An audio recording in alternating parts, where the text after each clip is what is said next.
My name is Garrett. I am 69 years old, and what happened last night dismantled a corporate empire. I arrived at my son's engagement dinner in my finest clothes. The bride smirked and whispered loudly to the maître d', "Oh, look, they even invited the handyman." I stood there frozen. I was about to walk out when my son grabbed my hand and said quietly, "Dad, trust me, just tonight, it is time for us to get our revenge." 1 hour later, the bride started screaming. Before I continue this story, let me know where you are watching from in the comments below. Hit like and subscribe if you have ever had to stand up to arrogant people who completely underestimated your worth. The elevator doors slid open with a soft chime revealing the hyper-exclusive Manhattan rooftop restaurant. The air smelled of expensive white truffles, rare imported orchids, and old money. I stepped onto the highly polished marble floor wearing a meticulously tailored charcoal suit. It was a classic cut, visibly dated by at least 2 decades, but I kept the fabric perfectly pressed and immaculate. I walked toward the private dining area with my back straight, carrying the quiet pride of a black man who had survived a lifetime of invisible, grueling battles. Victoria, my son, Cameron's fiancée, stood near the center of the expansive room. She was 28, white, dripping in diamonds, and radiating a toxic arrogance that only unchecked generational wealth can buy. She spotted me instantly. Her practiced socialite smile vanished the second her eyes locked onto my face. Her gaze swept over my worn leather shoes, my dated suit, and my gray hair. Her eyes hardened with profound, undisguised disgust. She turned sharply to the head maître d', a tall man in a crisp tuxedo holding a leather-bound seating chart. Victoria leaned in, but she made absolutely no effort to lower her voice. Her words were designed to cut through the ambient jazz music like a serrated razor blade. "Why is he here so early?" she asked, her tone dripping with venom. "I specifically told the event planners to keep the service staff completely out of sight until after the toasts. Oh, look, they even invited the handyman to the main floor. Put him at the overflow table by the kitchen doors. I do not want him ruining the aesthetic of my engagement photos." The gentle jazz music seemed to stop entirely. The wealthy socialites standing nearby turned their heads toward the entrance. They looked at me with a sickening mixture of amusement and pity. A few of them smirked behind their expensive crystal champagne flutes. I stood absolutely frozen on the marble floor. My chest tightened painfully. I was a 69-year-old man, standing in a room full of white billionaires being openly degraded, reduced to a nameless manual laborer, simply because of the color of my skin and the modest cut of my suit. The maître d' offered me an uncomfortable apologetic glance and gestured awkwardly toward the swinging metal doors of the busy kitchen. I did not raise my voice. I did not demand respect from a room full of vultures. I looked directly into Victoria's cold, mocking eyes for a long, heavy moment. I let the silence stretch, forcing her wealthy friends to witness the absolute lack of shame in my posture. My mind, trained by decades of writing complex algorithms and building massive software frameworks, raced with furious calculations. I dissected the social dynamics of the room in mere milliseconds. I wondered how my brilliant, driven son could possibly marry into a family of such blatant racist cruelty. I turned on my heel. I refused to sit by the kitchen like an unwanted stray dog. I walked back toward the coat check corridor with deliberate, measured steps. The heavy silence of the dining room followed me into the shadows. I reached the dim wood-paneled hallway leading back to the elevators. I pressed the illuminated call button. I was entirely ready to leave this toxic environment, cut my ties with this poisonous event, and demand a serious explanation from my son later. A hand gripped my shoulder hard. I turned sharply. Cameron stood there in the shadows. He wore a sharp midnight blue tuxedo, but his face was entirely unrecognizable to me. For the past year, I had watched my 32-year-old son act like a submissive, naive boyfriend. I had watched him tolerate Victoria's condescending remarks with a polite nod. I had watched him swallow his pride at every single family gathering. I expected him to beg me to stay. I expected a panicked, desperate apology for his fiancée's horrific behavior. I received neither. Cameron's eyes were completely devoid of submission. They were dark, cold, and intensely calculated. He looked like a general standing on the edge of a violent battlefield. The mask of the eager-to-please boyfriend dropped completely, revealing a predator ready to strike. He pulled me away from the elevator doors and guided me deeper into the shadows of the coat check room, perfectly out of sight of the restaurant's security cameras. Cameron did not waste a single breath on apologies or excuses. He reached into his tuxedo pocket and pulled out a microscopic, flesh-colored communication earpiece.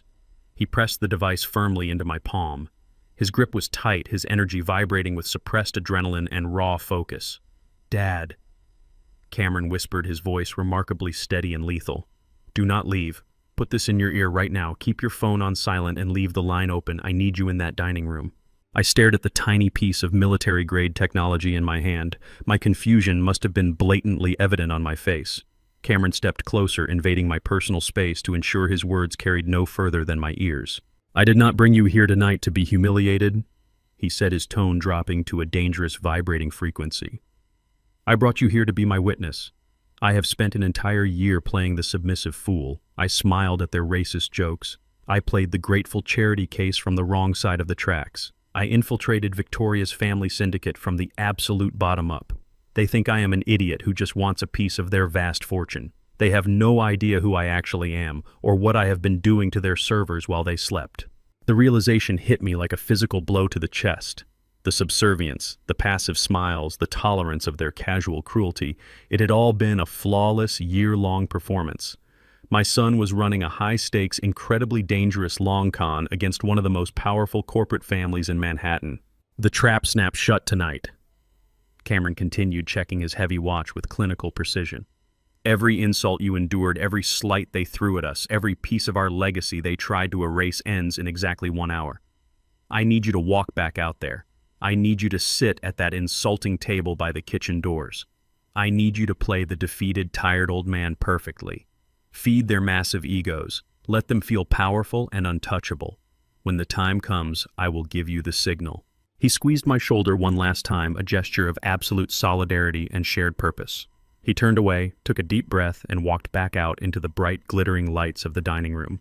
I watched him instantly slip back into his mask, smiling warmly at a passing waiter, transforming back into the harmless fiancé.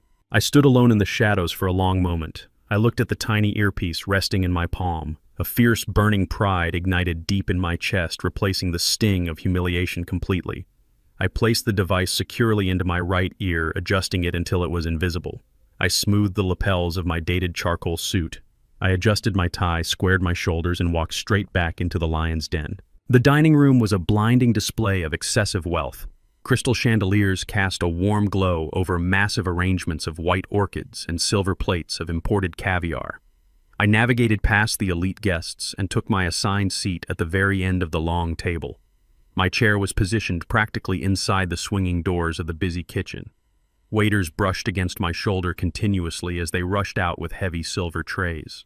I folded my hands on my lap and kept my posture perfectly straight. At the head of the table sat Bradley.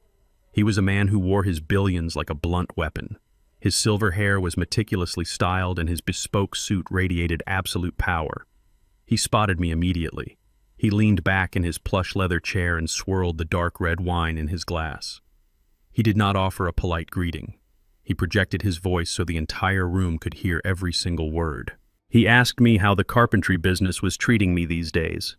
He feigned a look of deep, mocking sympathy and loudly wondered how difficult it must be to survive on a fixed government pension in this current economy.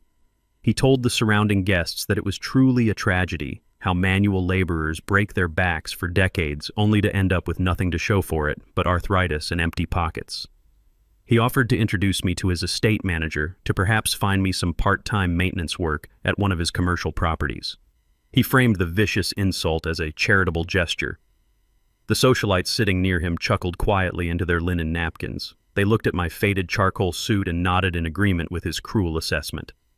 Victoria sat next to her father with a smug expression of total satisfaction. They were actively trying to humiliate me. They wanted to establish absolute dominance over Cameron by publicly degrading his father. Bradley asked me if I had ever eaten in a restaurant this expensive. He suggested I take my time with the menu because men of my station rarely get to experience true luxury.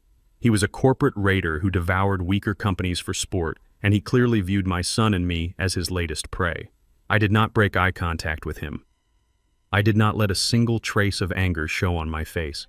I needed him to feel entirely comfortable in his absolute superiority.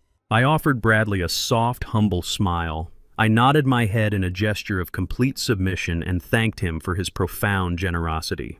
I told him I was just a simple man doing my best to get by and that his offer of maintenance work was far too kind. Bradley beamed with arrogance. He drank his wine and turned his attention back to his wealthy friends. He dismissed me entirely. He believed the narrative he had constructed.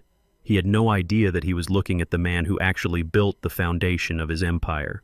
2 decades ago, my late wife Sylvia and I worked in a cramped, unheated garage. We were master software engineers.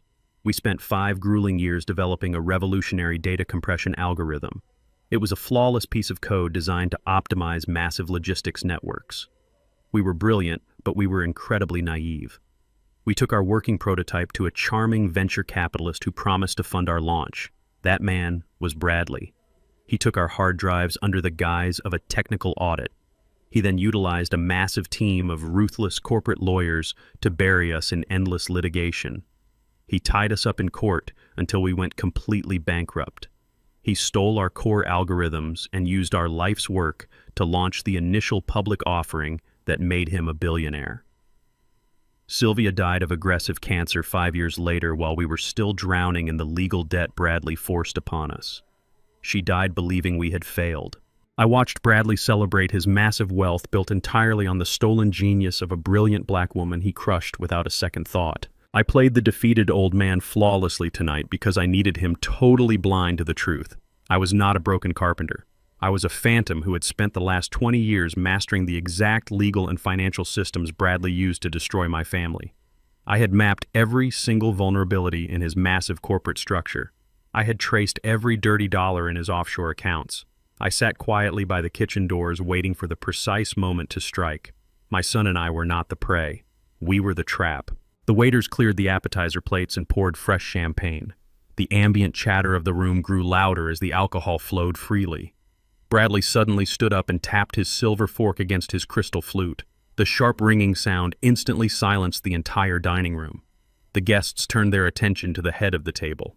Bradley raised his glass high and offered a booming toast to his beautiful daughter Victoria. He spoke about family legacy and the absolute importance of securing their dynasty for the next generation. He then turned his predatory gaze toward my son. He placed a heavy hand on Cameron's shoulder and announced that joining their elite family required absolute loyalty. He stated that true partnership meant removing all financial secrets between a husband and a wife. Bradley signaled to a man standing in the shadows near the bar. The man stepped forward carrying a sleek leather briefcase. He extracted a thick legal document and placed it directly on the marble table in front of Cameron. Bradley announced to the silent room that this was merely a pre-nuptial formality. He framed it as a standard procedure for anyone marrying into their exclusive circle. The document was a total surrender of assets. It demanded that Cameron sign over his remaining shares of his own tech startup directly into Bradley's family trust. Bradley declared that Cameron needed to prove he was not marrying Victoria for her money.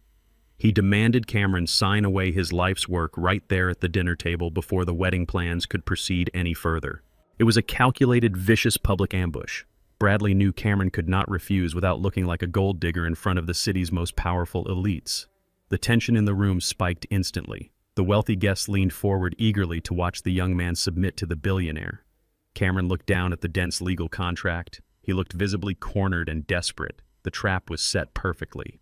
The final piece of our year-long operation was sitting right on the table waiting for a signature. The heavy leather-bound folder slid across the polished marble table with a sharp scraping sound that cut completely through the ambient jazz music. Mitchell sat back in his plush chair, his arms crossed over his chest, radiating the absolute arrogance of a man who believed he owned every breathing soul in the room.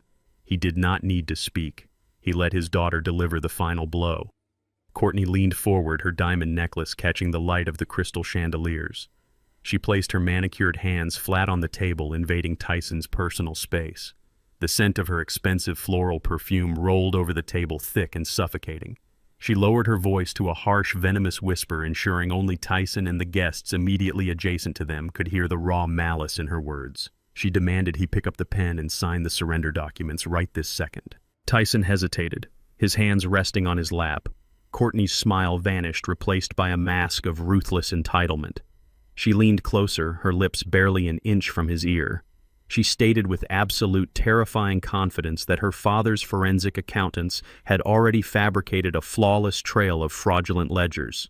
If Tyson refused to sign away his startup shares in front of these elite guests, she would forward those forged documents to the district attorney before the dessert plates were cleared. She promised to bury him in federal embezzlement charges. She swore she would tie him up in court for decades, ruin his professional reputation entirely, and ensure he spent the prime years of his life locked in a federal penitentiary. She looked at my son not as a partner but as a conquered asset. She believed she held absolute power over his future, his freedom, and his mind. Sitting at the far end of the table by the swinging kitchen doors, I watched this display of unchecked colonial cruelty with a completely still face. My heart beat with a steady, rhythmic precision. I did not react to her threats. I simply observed the sheer audacity of a woman accusing my son of theft while her entire family empire was built on the foundation of stolen genius. 2 decades ago, my late wife Evelyn and I engineered the proprietary compression algorithms that revolutionized secure data transfers. Mitchell had stolen our source code through a labyrinth of predatory legal injunctions, leaving Evelyn to die of heart failure while drowning in manufactured debt. Courtney thought she was executing a brilliant hostile takeover. She had absolutely no idea she was stepping blindly onto a digital landmine that Tyson and I had spent the last 14 months meticulously burying beneath her family's entire financial infrastructure. Tyson began his performance. It was a masterclass in psychological manipulation. He let his shoulders slump forward, physically shrinking under Courtney's intense predatory gaze. He allowed his breathing to become shallow and ragged. A single bead of sweat formed on his temple, catching the light perfectly as he looked down at the gold fountain pen resting on top of the document. He portrayed the broken, trapped victim flawlessly. He looked like a man who had suddenly realized he was surrounded by sharks with zero chance of survival. The wealthy guests seated around the table watched him with quiet, sadistic amusement. They enjoyed watching a brilliant self-made black man be forcefully brought to heel by their social superior. Tyson slowly lifted his head. He looked past the silver platters of caviar, past the crystal centerpieces, and past the mocking faces of the socialites. He looked straight down the length of the long table directly at me. He played the part of a desperate son, silently begging his helpless father for an impossible rescue. The entire room briefly shifted their attention to me, the invisible handyman banished to the shadows of the kitchen doors. They expected me to look away in shame. They expected me to lower my eyes and accept my son's humiliating defeat. I held Tyson's gaze with unwavering intensity. I did not show an ounce of fear. I gave a single, slow, barely perceptible nod. It was not a gesture of surrender. It was the final authorization to execute the kill switch. Tyson swallowed hard, picking up the gold fountain pen with visibly shaking hands. He pulled the thick legal document toward him. He uncapped the pen and pressed the nib against the signature line. The scratching sound of the ink flowing onto the paper echoed in the sudden silence of the dining room.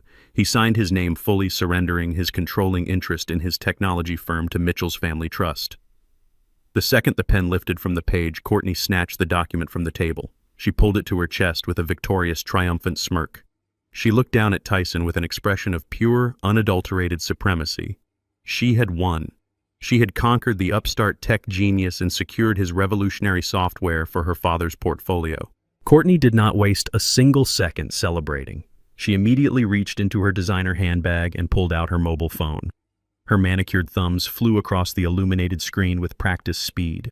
She was sending a direct message to her corporate legal team instructing them to file the newly signed transfer documents with the state registry electronically. She hit send, locking in the hostile takeover. Mitchell raised his champagne flute high into the air, signaling the waitstaff to refill the glasses around the table. The tension in the room instantly evaporated, replaced by a chorus of polite applause and the clinking of expensive crystal. The elite guests returned to their lavish meals entirely satisfied with the brutal corporate execution they had just witnessed. I remained perfectly still in my chair by the kitchen doors. I did not touch my food.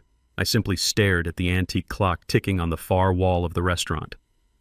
Tyson leaned back in his chair, wiping his forehead with a napkin, staring blankly at his empty plate. The silence between my son and me was electric. We knew exactly how the proprietary software architecture was designed to respond to unauthorized ownership transfers. The system required exactly 60 seconds to verify the digital signatures, cross-reference the holding company's credentials, and execute the embedded countermeasures. I counted the seconds in my head. 10, 20, 30. Mitchell was loudly boasting to a senator seated to his right about the massive surge in stock value his company would experience the following morning. 40, 50. Courtney was smiling at her phone, waiting for the confirmation email from her legal department. 58, 59, 60. Courtney's mobile phone suddenly vibrated violently against the hard marble surface of the dining table. The harsh, jarring sound cut completely through the relaxed chatter of the room. She picked it up with a confident smile, expecting a congratulatory message from her attorneys. She looked at the illuminated screen. Her smile vanished instantly. The caller ID flashed brightly, displaying the name of her father's lead corporate counsel. The phone continued to vibrate frantically in her hand, demanding an immediate answer. The trap had officially sprung, and the absolute destruction of their empire had just begun. Victoria swiped a manicured finger across the glass screen and brought the phone to her ear.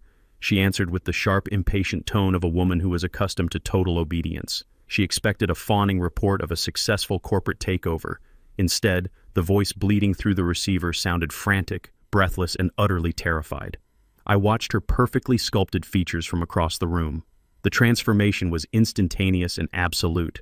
The smug, triumphant sneer melted away. All the blood drained from her face, leaving her skin the color of wet ash. Her jaw went slack. Her perfectly manicured fingers began to tremble violently and uncontrollably. She opened her mouth to speak, but no sound materialized. The phone slipped from her grasp. It plummeted downward and struck the exquisite bone china plate resting in front of her. The heavy device shattered the delicate, expensive porcelain upon impact. The sharp, cracking noise sliced through the polite applause of the dining room like a gunshot. Then, Victoria screamed. It was not a refined gasp of shock. It was a raw, blood-curdling shriek that tore out of her throat and echoed across the expansive rooftop venue. The polite chatter died instantly. The soft jazz music playing from the live band faltered and ground to a sudden halt. The wealthy socialites froze their crystal champagne flutes suspended halfway to their mouths. Victoria clawed at the ruined plate, her diamond ring scraping against the broken porcelain. She shrieked loudly that her exclusive bank had just sent a catastrophic automated alert. Her private wealth management accounts were locked. The multi-million-dollar wedding funds previously held in escrow were completely inaccessible. Her secretive offshore holdings in the Cayman Islands, the funds she believed were entirely immune to domestic oversight, had been simultaneously frozen. Every single digital vault bearing her name had been systematically zeroed out in a matter of seconds. The digital wealth that defined her entire existence had simply evaporated into the ether. She was looking at absolute, terrifying financial ruin. The panic in her eyes was visceral. She grabbed the starched collar of her father's bespoke suit, shaking him, demanding he fix the massive, catastrophic failure. The room quickly descended into a heavy, suffocating silence as the gravity of her hysterical confession washed over the elite guests. They stared at the hysterical bride, completely incapable of processing the sudden, terrifying descent into total chaos. Bradley reacted precisely how a cornered apex predator reacts. He did not succumb to fear. He exploded into pure, unadulterated rage. He firmly believed this was an insolent administrative error, a glitch perpetrated by incompetent bankers who would soon face his wrath. He slammed his heavy fist onto the polished marble table. The violent impact made the heavy silver cutlery jump and the crystal wine glasses rattle ominously. He roared at the terrified maitre d', demanding the immediate presence of the restaurant manager. He barked orders at his trembling daughter, commanding her to pull herself together. He pulled his own mobile phone from his jacket, dialing his private wealth manager, screaming threats of career destruction against whichever institution dared to freeze his family's liquid assets. He projected absolute dominance, desperate to maintain the illusion of control in front of his peers. While Bradley raged at the empty air, I remained perfectly still in my degrading seat by the swinging kitchen doors. I reached down and picked up my pristine white linen napkin. I wiped the corners of my mouth with slow, deliberate, and surgical precision. I folded the fabric neatly and placed it softly on the table beside my untouched plate. I placed my hands on the armrests of my chair and stood up. The simple motion drew the eyes of several guests because I was the only person in the entire room projecting absolute calm. I reached inside the breast pocket of my dated, well-pressed charcoal suit. I extracted a document. It was the exact legally binding duplicate of the ruthless contract Cameron had just signed under duress. I stepped away from the kitchen doors and began to walk down the length of the massive marble table. My leather shoes clicked rhythmically against the floor, a steady drumbeat measuring the final seconds of their dynasty. I walked with the unyielding posture of a man stepping out of the shadows to reclaim his stolen kingdom. The guests parted slightly, their confusion mounting as the invisible handyman marched directly toward the head of the table. I stopped directly across from Bradley. The billionaire paused his frantic screaming. He lowered his mobile phone, glaring at me with a mixture of sheer bewilderment and boiling anger. Bradley pointed a trembling, manicured finger at my chest. He demanded to know what I was doing out of my seat.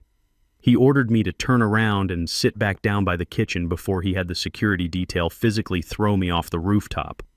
I completely ignored his frantic, arrogant, and pointless commands. I looked directly into his eyes, ensuring he saw the absolute lack of fear in my gaze. I unfolded the thick legal paper with a sharp, crisp snap that echoed through the dead silence of the dining room. I cleared my throat. My voice when I spoke was not the meek, defeated whisper of a broken handyman. It was loud, resonant, and carried the heavy, crushing weight of 20 years of meticulously engineered vengeance. I began to read the text aloud to the entire room of stunned billionaires. I bypassed the standard legal boilerplate and skipped directly to the hidden subclause. It was an obscure, highly complex software protocol buried deep within the foundational architecture of Cameron's original corporate charter. I read the stipulations with brutal clarity. The clause explicitly mandated that any forced transfer of controlling shares executed under duress or external mandate instantly activated a retaliatory financial mechanism known in the tech sector as a poison pill. I lowered the thick paper slightly and looked at Victoria, who was still clutching her ruined phone, hyperventilating. I translated the dense legal terminology into plain, devastating English. I explained that Cameron's signature did not surrender a single share of his revolutionary software company. Instead, the moment the ink dried, the signature legally authorized a massive, irreversible cross-default protocol. Bradley's attorneys had drafted a contract so aggressively binding that it linked his family trust directly to Cameron's corporate liabilities. By forcing my son to sign that document, they had inadvertently tied their entire holding company to a catastrophic self-destruct sequence. The frozen bank accounts were merely the automated vanguard of a total asset liquidation. They had not executed a hostile takeover of my son's brilliance. They had swallowed a digital grenade. I set the document down on the marble table right next to the shattered remains of Victoria's bone china plate. I looked at Bradley as the horrific reality of his financial execution finally washed over his face. They had just signed their own permanent, inescapable financial death warrant tonight. Mitchell stared at the duplicate contract resting beside the shattered porcelain. His face underwent a terrifying, instantaneous transformation. The arrogant, composed billionaire vanished, replaced entirely by a man backed into a dark corner, completely suffocated by the sudden weight of his own hubris. The thick veins in his neck bulged violently against his starched white collar, his skin turning an unhealthy, mottled shade of purple. He adamantly refused to comprehend the reality of the digital poison pill executing a flawless, automated demolition of his family trust. To a man who had spent his entire adult life bullying, buying, and crushing his opposition with impunity, sudden and absolute defeat was mathematically impossible.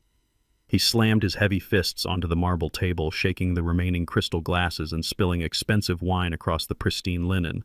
He shifted his blistering rage entirely onto me. He decided that if he could not win the complex financial war I had just initiated, he would instantly reclaim his dominance through brute physical force. He raised his arm high into the air and snapped his fingers with a sharp cracking sound, gesturing frantically toward the shadows of the rooftop terrace. This exclusive establishment prided itself on maintaining an invisible but highly lethal security presence to protect its billionaire clientele.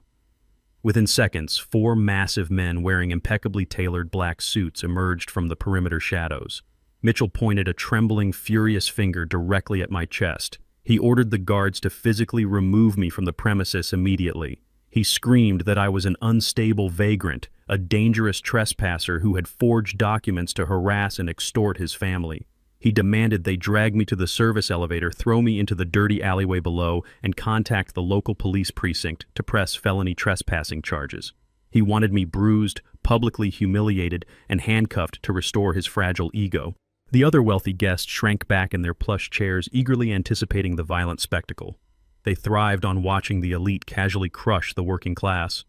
2 of the largest security operatives detached from the tight formation, and advanced rapidly toward my chair by the swinging kitchen doors. Their faces were carved from cold stone, their eyes locked intensely onto my position. They moved with the terrifying, synchronized precision of men trained to execute brutal orders without a single hesitation or question.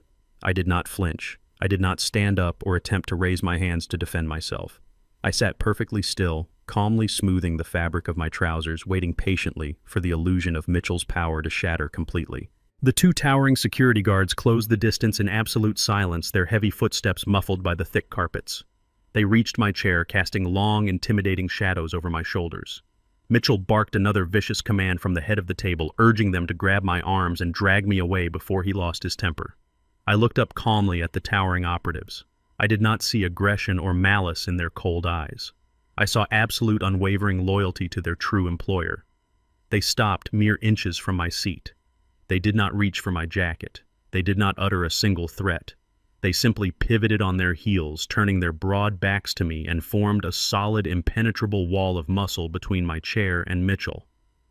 The sudden, defiant maneuver sent a shockwave of profound confusion rippling down the entire length of the dining table. Mitchell abruptly stopped breathing. His jaw went completely slack, hanging open in sheer disbelief. He stared at the guards, utterly unable to process their blatant insubordination. He shouted at them, his voice cracking with panic, demanding to know what they were doing. He threatened to have them fired immediately, sued into bankruptcy, and permanently blacklisted from the private security industry. His desperate threats echoed uselessly against the soundproof glass walls of the rooftop venue. A third man stepped forward from the shadows near the bar. He was older, with silver hair clipped tight to his scalp, bearing the unmistakable rigid posture of a seasoned military veteran. He was the director of security for the entire commercial property. He walked right past the bewildered, whispering guests, ignoring Mitchell entirely.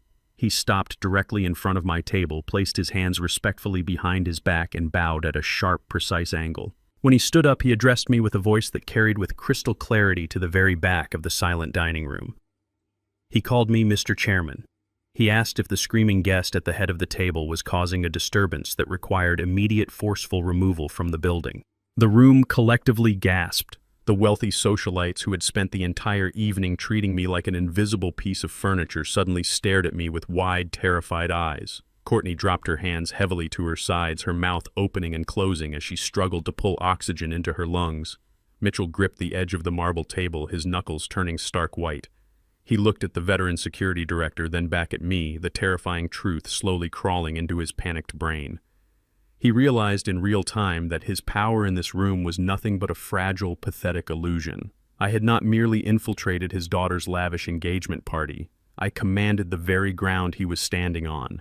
I stood up slowly, ensuring every terrified eye in the room tracked my deliberate movement. I calmly adjusted the cuffs of my dated charcoal suit, relishing the absolute silence that had fallen over the elite crowd. I looked down the length of the table at Mitchell, matching his earlier arrogance with a cold, absolute, and unyielding authority. I informed him that his immense inherited wealth had made him remarkably lazy and completely blind to his immediate surroundings. I explained that I had purchased the entire 70-story commercial skyscraper housing this exclusive restaurant exactly 6 months ago. I had used a complex network of anonymous corporate trusts to execute the acquisition perfectly under the radar. I told him his legal team was far too arrogant and complacent to thoroughly check the ownership registry when they blindly renewed their massive commercial lease. Mitchell's eyes darted frantically around the room, searching the faces of his peers for an escape that simply did not exist. I continued my brutal, systematic dismantling of his reality. I reminded him that his primary corporate headquarters occupied the 50th through the 60th floors of this very building. I was not a retired handyman. I was his direct landlord. I owned the luxury roof over his head, the glass walls surrounding his corner office, and the concrete ground beneath his expensive leather shoes. I pulled a sleek digital tablet from the interior pocket of my jacket and placed it flat on the marble table. The bright screen displayed a confirmed, heavily encrypted legal injunction. I informed Mitchell that the automated poison pill mechanism triggered by Tyson's signature had instantly classified his holding company as an active criminal enterprise under active federal investigation for financial fraud. I explained that I had personally embedded a strict zero-tolerance morality clause in every single commercial lease agreement within my building. The The second, his company defaulted into criminal status. His multi-million-dollar lease was rendered entirely void without the possibility of appeal. I reached out and tapped the screen once. I executed a massive immediate rent default and a total property lockout. I told Mitchell that the biometric security protocols for his corporate offices 60 floors below had just been completely deactivated. His employees were currently being locked out of their internal servers, and his private executive elevators were permanently shut down. I looked at the broken billionaire, my voice echoing with icy, devastating finality. I told him he was no longer a respected, powerful patron hosting an elite engagement dinner. He was a hostile trespasser, illegally occupying my private property, and his time had officially expired. Bradley stood frozen at the head of the ruined dining table, his breathing shallow and erratic. The absolute reality of his financial execution had finally breached his arrogant defenses. He was locked out of his own corporate headquarters, his digital wealth was evaporating, and he was officially trespassing on my property. The elite guests surrounding him retreated further into the shadows, instinctively distancing themselves from a sinking ship. But a predator like Bradley does not simply surrender when cornered. His initial shock curdled into a desperate feral panic. He realized his corporate power was gone, so he resorted to the only weapon he had left: pure, malicious extortion. He reached a trembling hand inside his bespoke suit jacket and withdrew a sleek silver flash drive. He held the small metallic rectangle high in the air, brandishing it like a loaded weapon. His eyes darted away from me and locked onto my son. His chest heaved as he forced a grotesque, desperate laugh from his throat. He pointed the drive directly at Cameron, his voice vibrating with frantic malice. He announced to the terrified room that he had anticipated a potential betrayal from the very beginning. He claimed he never trusted an upstart like Cameron. Bradley declared that the silver drive contained gigabytes of irrefutable, heavily documented proof of massive corporate fraud. He boasted that his shadow accountants had spent the last 6 months fabricating a flawless, impenetrable paper trail. This manufactured trail explicitly showed Cameron embezzling tens of millions of dollars from their joint venture accounts and funneling the capital into illegal offshore havens.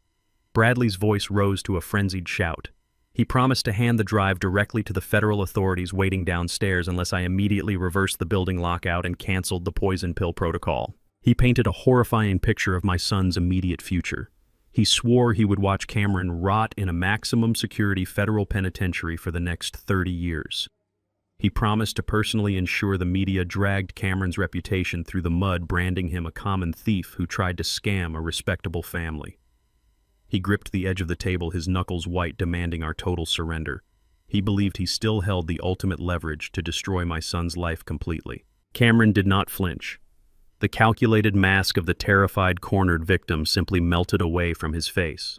He released a long, steady breath, releasing a year of suppressed tension. He pushed his chair back and stood up tall.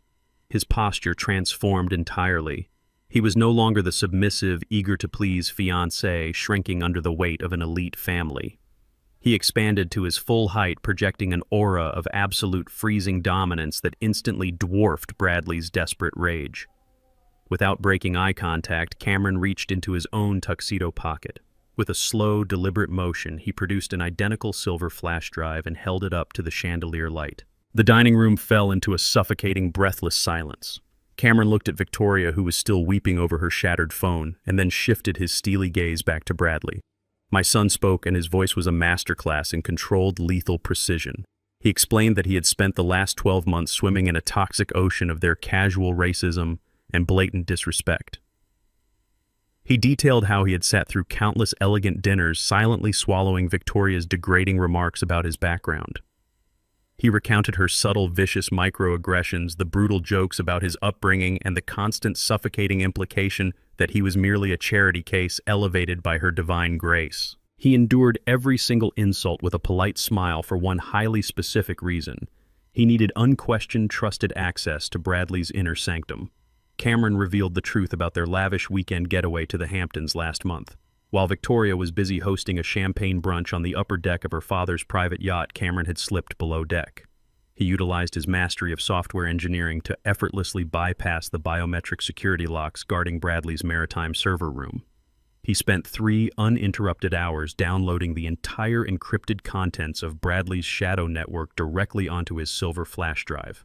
He played the fool purely to map the exact architecture of Bradley's hidden criminal empire while they looked the other way. He endured the degradation because he knew that dismantling a billionaire requires absolute proximity to their darkest secrets. Every patronizing comment Victoria made only fueled his determination to secure the digital keys to their destruction.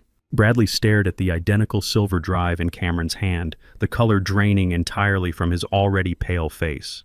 The desperation in his eyes morphed into sheer, unadulterated terror. Cameron took a slow step forward, his voice ringing with devastating clarity across the ruined feast. He revealed to the horrified guests the true nature of the data he had extracted from the yacht's hidden servers. It was not proprietary startup code or mundane corporate tax evasion files. It was Bradley's master shadow ledger.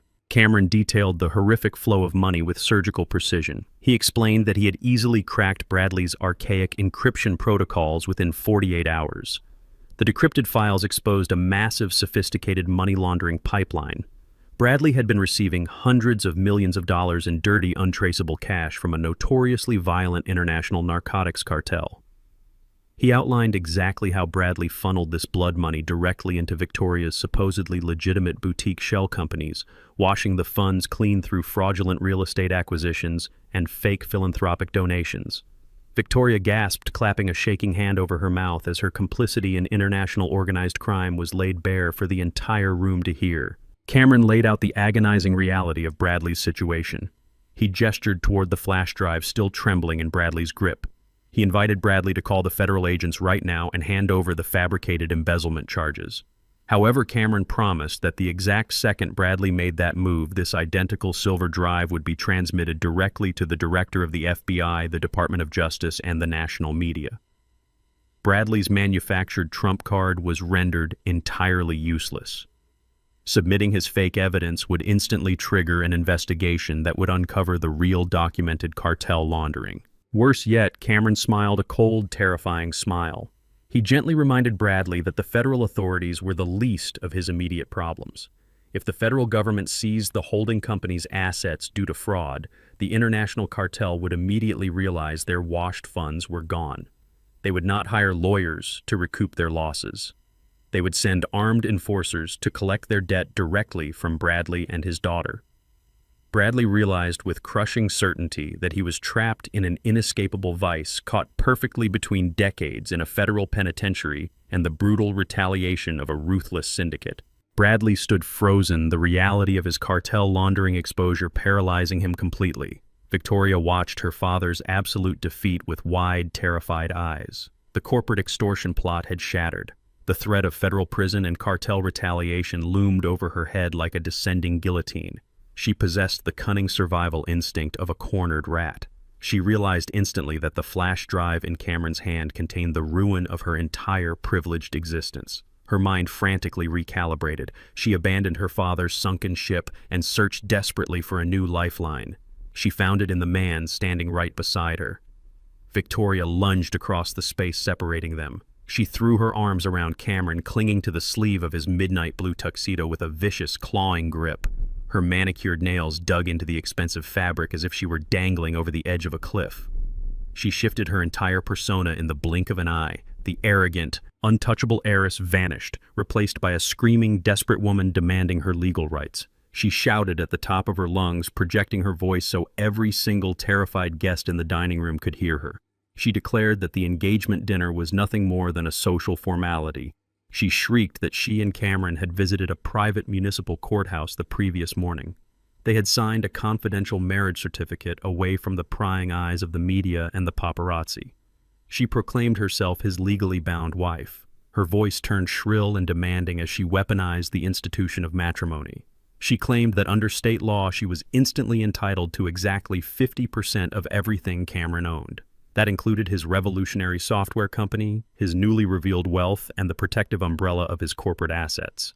She stared up at Cameron with a manic, unhinged ferocity. She demanded he hand over the silver flash drive containing the cartel ledger. She ordered him to destroy the evidence against her family immediately, threatening to drag him through a catastrophic, highly publicized divorce court if he refused. She vowed to liquidate his entire life's work in alimony and asset division. Victoria truly believed she had found the ultimate loophole. She thought her status as a legal spouse granted her absolute immunity and a golden parachute. She thought she still held the power to bleed him dry. Cameron looked down at the woman clinging to his arm. His face registered an emotion far colder than anger. It was pure, unfiltered revulsion. He did not raise his voice. He did not engage in a shouting match with a hysterical woman. He simply reached over with his free hand and grasped her wrists. With slow, deliberate, and humiliating force, he peeled her manicured fingers off his tuxedo jacket one by one. He dropped her hands back to her sides as if he had just touched something deeply contaminated. Victoria stumbled backward, physically repulsed by the sheer disgust radiating from his posture. Cameron adjusted his sleeve, his eyes locked onto her pale, trembling face. He spoke with a quiet, lethal calm that cut through her frantic screaming. He pointed out the absolute hypocrisy of her sudden devotion. He reminded her that barely 10 minutes ago she was eager to frame him for federal embezzlement and throw him into a penitentiary for the rest of his life. Now, facing her own imminent destruction, she wanted to hide behind the sacred bond of a marriage certificate she viewed as nothing more than a financial shield. He told her she was a parasite who had finally run out of hosts to feed on. Cameron then shifted his gaze away from her, completely rendering her entirely irrelevant. He looked past the ruined dining table, past the shattered porcelain and spilled wine toward the shadows of the mahogany bar at the far end of the rooftop venue. A solitary figure sat there on a leather stool. The man had been quietly swirling a glass of neat bourbon, observing the entire chaotic spectacle with the detached interest of a seasoned hunter. Cameron gave the man a single sharp nod. The man set his heavy crystal glass down on the polished wood surface. He picked up a slim black leather briefcase resting on the adjacent stool. He turned and began walking toward the center of the room. The rhythmic, measured sound of his expensive leather shoes striking the marble floor drew the attention of every billionaire and socialite present. He approached the dining table with an aura of absolute terrifying authority. The wealthy guests instinctively parted, clearing a wide path for him as he moved with the calm grace of an executioner. The man halted precisely beside my chair. I turned to the captivated audience and formally introduced him. I announced that this was Gallagher, my personal corporate defense attorney, and the chief legal architect of my entire holding company. Gallagher did not smile. He did not offer Victoria a polite greeting. He placed his black leather briefcase flat on the edge of the marble dining table and snapped the silver clasps open with a sharp, echoing click. He reached inside and extracted a single thick piece of heavy stock paper bearing a raised golden judicial seal. He held the document out, extending it directly toward Victoria's trembling hands. She stared at the paper as if it were a venomous snake, but the horrific anticipation forced her to take it. She scanned the dense legal text, her eyes darting back and forth across the page. Gallagher spoke, his voice projecting with the cold, resonant authority of a judge delivering a final verdict. He informed Victoria that the confidential municipal courthouse ceremony she and Cameron had attended the previous morning was a meticulously staged piece of theater. The magistrate who had officiated their quick, highly private union was a man known as Judge Harrison. Gallagher revealed to the completely silent room that Judge Harrison had been indicted on multiple federal corruption charges and officially disbarred from the state registry exactly 1 week prior to their appointment. Every legal document, every contract, and every marriage license bearing his signature after the date of his disbarment was entirely null void and legally worthless. Gallagher explained the crushing reality of her situation with surgical precision. The marriage was never entered into the state system.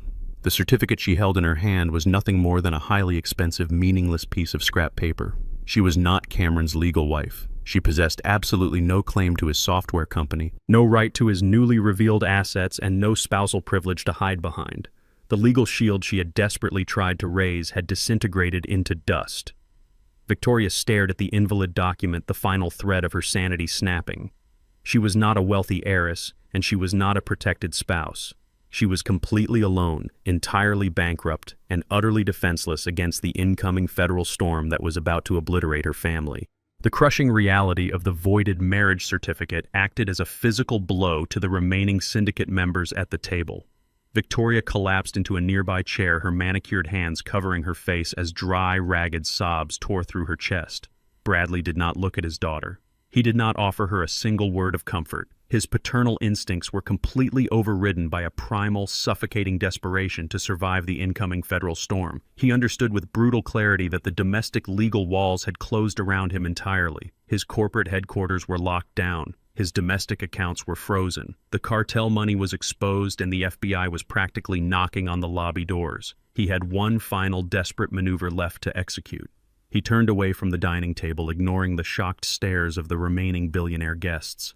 He lunged toward his personal assistant, standing terrified near the bar, violently snatching a sleek, matte black laptop from the man's grip. Bradley slammed the computer onto the marble surface of the dining table, shoving crystal glasses out of the way. His face was slick with heavy, cold sweat. His hands, usually so steady and imperious, shook violently as he flipped the screen open. He bypassed his standard corporate servers, entirely connecting directly to a heavily encrypted satellite network. Bradley possessed a hidden reserve of personal, legally clean funds. It was a massive financial safety net he had meticulously hoarded for decades, entirely separate from the syndicate's blood money. He firmly believed that if he could just initiate an emergency wire transfer to an untraceable, decentralized banking node in the Cayman Islands, he could secure enough capital to flee the country tonight. He could buy a new identity, a new life, and completely escape the catastrophic fallout of his shattered empire. His fingers hammered against the keyboard, typing in a dizzying sequence of routing numbers, offshore account credentials, and multi-factor authentication codes. He was a man running for his life, sprinting toward a digital exit door he believed was completely invisible to his enemies. He watched the progress bar on the screen fill with agonizing slowness, his bloodshot eyes locked onto the glowing pixels, silently praying for the transaction confirmation that would secure his permanent escape. I remained perfectly anchored in my stance at the head of the table, watching his frantic, desperate keystrokes with absolute, unwavering tranquility. I did not order Gallagher to intervene. I did not signal the security guards to confiscate the device. I deliberately allowed Bradley to construct the illusion of salvation. I wanted him to taste the intoxicating relief of a successful escape before I permanently shattered it. He hit the final execution key with a forceful, triumphant strike. A green loading circle appeared in the center of his screen, indicating the massive capital transfer was communicating with the offshore servers. Bradley let out a ragged, breathless laugh, wiping the heavy sweat from his forehead. He truly believed he had outmaneuvered me in the final seconds of our war. He thought his untraceable Cayman vault was entirely beyond my reach. He was tragically mistaken. I raised my right hand and gently pressed 2 fingers against a discreet, custom-built earpiece secured firmly in my ear canal. I did not raise my voice. I spoke a single, highly encrypted 12-character authorization code directly into the receiver. The response from my off-site digital infrastructure team was instantaneous. Less than 2 seconds after the syllables left my lips, the green loading circle on Bradley's laptop abruptly froze. The soft, reassuring glow of the screen was instantly replaced by a harsh, blinding, and violent red flash. A massive capitalized error message completely dominated the display. Transaction denied, unauthorized transfer, funds frozen. Bradley gasped, a sound of pure, unadulterated panic tearing from his throat. He slammed his fist against the keyboard, aggressively clearing the error and re-entering his complex authentication codes with frantic speed. He hit the execution key a second time. The red error message flashed, instantly blinding him with the reality of his failure. He tried a third time, his breathing turning into a rapid, hyperventilating wheeze. He attempted to route the clean funds through a secondary proxy server in Switzerland. The screen flashed red again. Denied. Denied. Denied. The multi-million-dollar safety net he had spent decades building bounced back into the locked domestic accounts with absolute finality. The digital exit door he was sprinting toward had just been slammed shut and welded closed. Bradley shoved the laptop away, staring at the glowing red screen as if it were a physical monster. He looked up at me, his eyes wide with a terrifying, hollow desperation. He demanded to know what kind of illegal malware I had planted on his machine. He screamed that international banking laws protected his offshore transfers, insisting that no domestic authority or corporate rival possessed the jurisdiction to intercept a private Cayman transaction. I stepped closer to the marble table, invading his personal space, bringing the full, crushing weight of my presence down upon him. I informed Bradley that he was entirely correct about international banking laws. No domestic authority had intercepted his transaction. I explained that I had not used malware, nor had I hacked into his personal computer. I had simply employed the absolute ruthless power of superior capital. I revealed the final devastating layer of my strategy. I detailed how exactly 1 week ago, while he was busy selecting imported floral arrangements for this lavish engagement dinner, my forensic accountants were aggressively tracing his international leverage. We had located the primary international creditor holding the structural debt for his entire network of offshore shell companies. I did not negotiate with them. I executed a hostile premium buyout of his creditor's entire portfolio. I purchased the structural debt of his entire international existence. I leaned in my voice, dropping to a low, freezing whisper that commanded the absolute attention of the silent room. I told Bradley that I was no longer merely his domestic landlord. I was the sole primary lien holder of every single financial obligation he possessed on this earth. The Cayman Islands Bank had not rejected his transfer due to a technical glitch or a federal freeze. They had rejected it because his new primary lien holder had placed an absolute permanent blockade on all outgoing capital. His untraceable safety net belonged entirely to me. I owned the clean money. I owned the dirty money. I owned the corporate debt, the commercial real estate, and the very air he was breathing. Bradley's trump card was useless, his escape route was destroyed, and his total financial annihilation was finally complete. Bradley was completely broken, staring at the glowing red screen of his laptop as if it were a digital tombstone marking the end of his life. The absolute suffocating silence in the room was abruptly shattered by Victoria.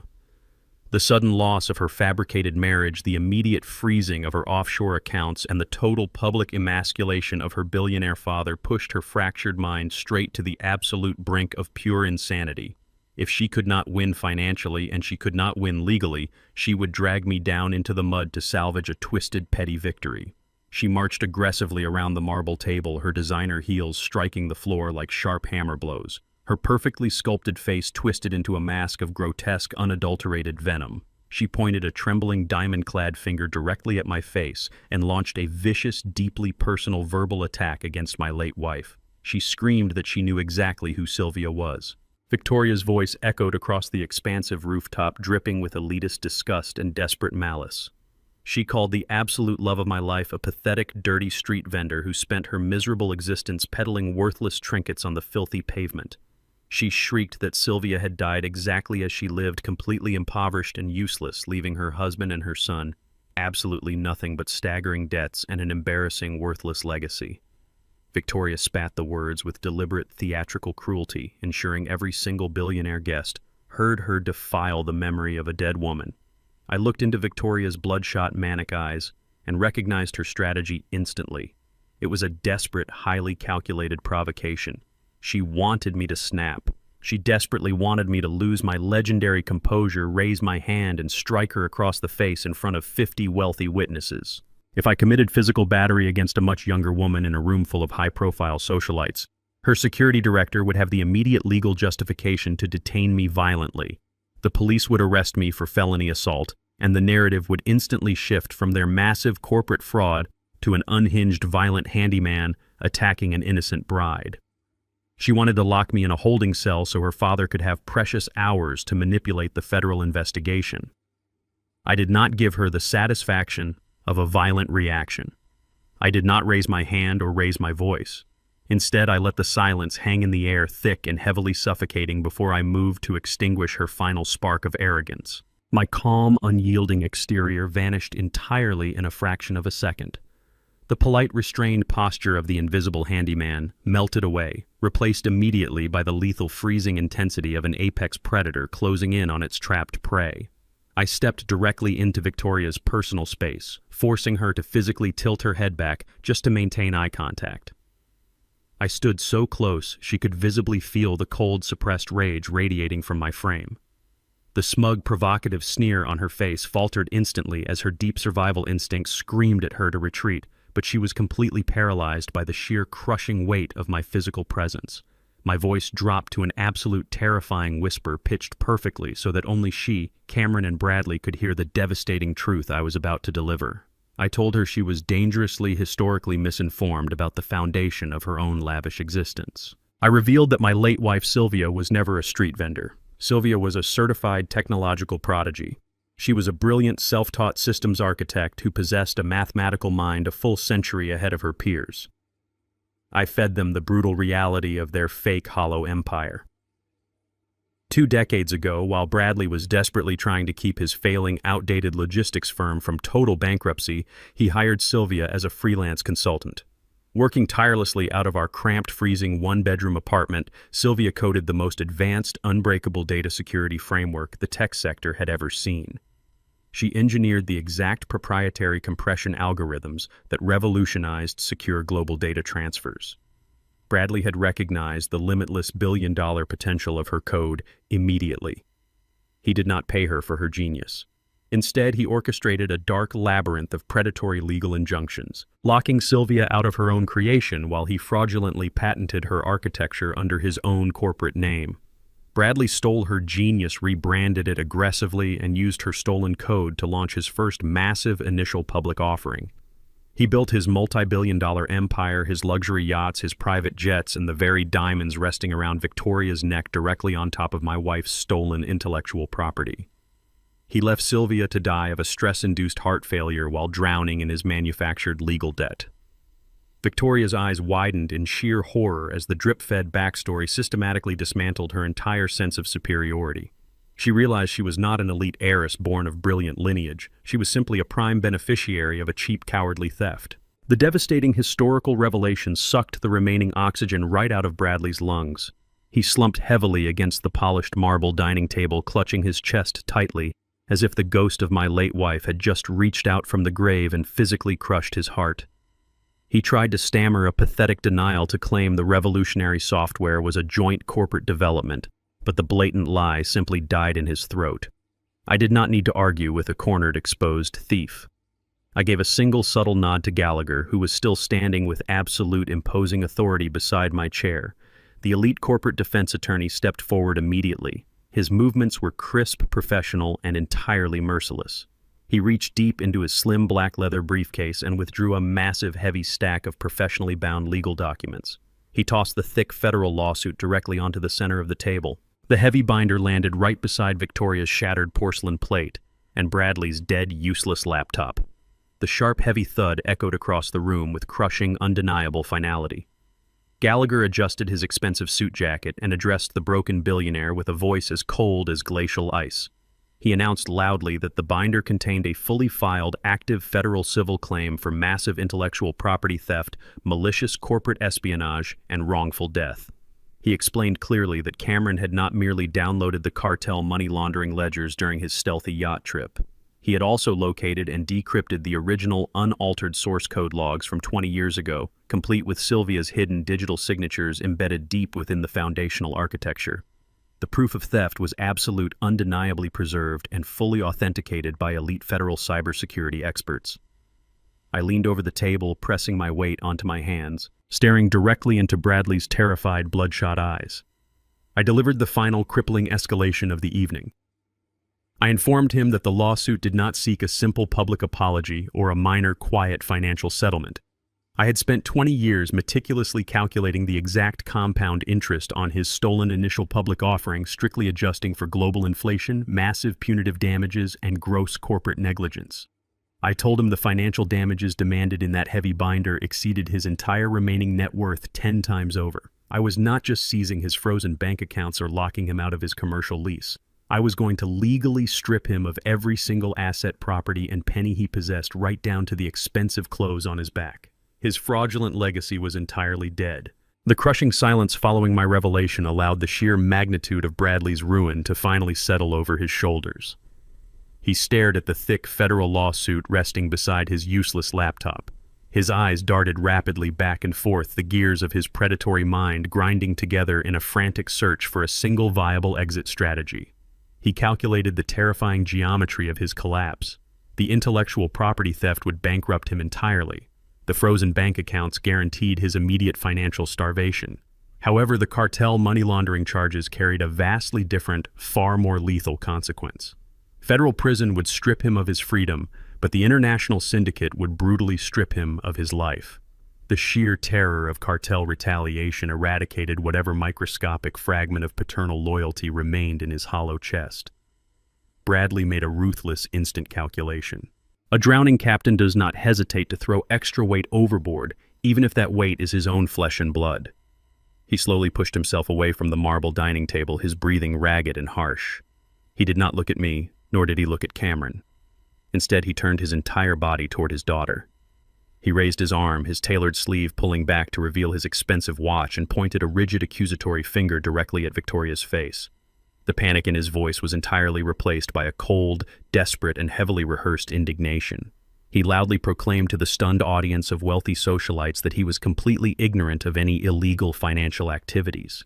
He shouted that Victoria was the sole executive director of the boutique shell companies used to wash the syndicate capital.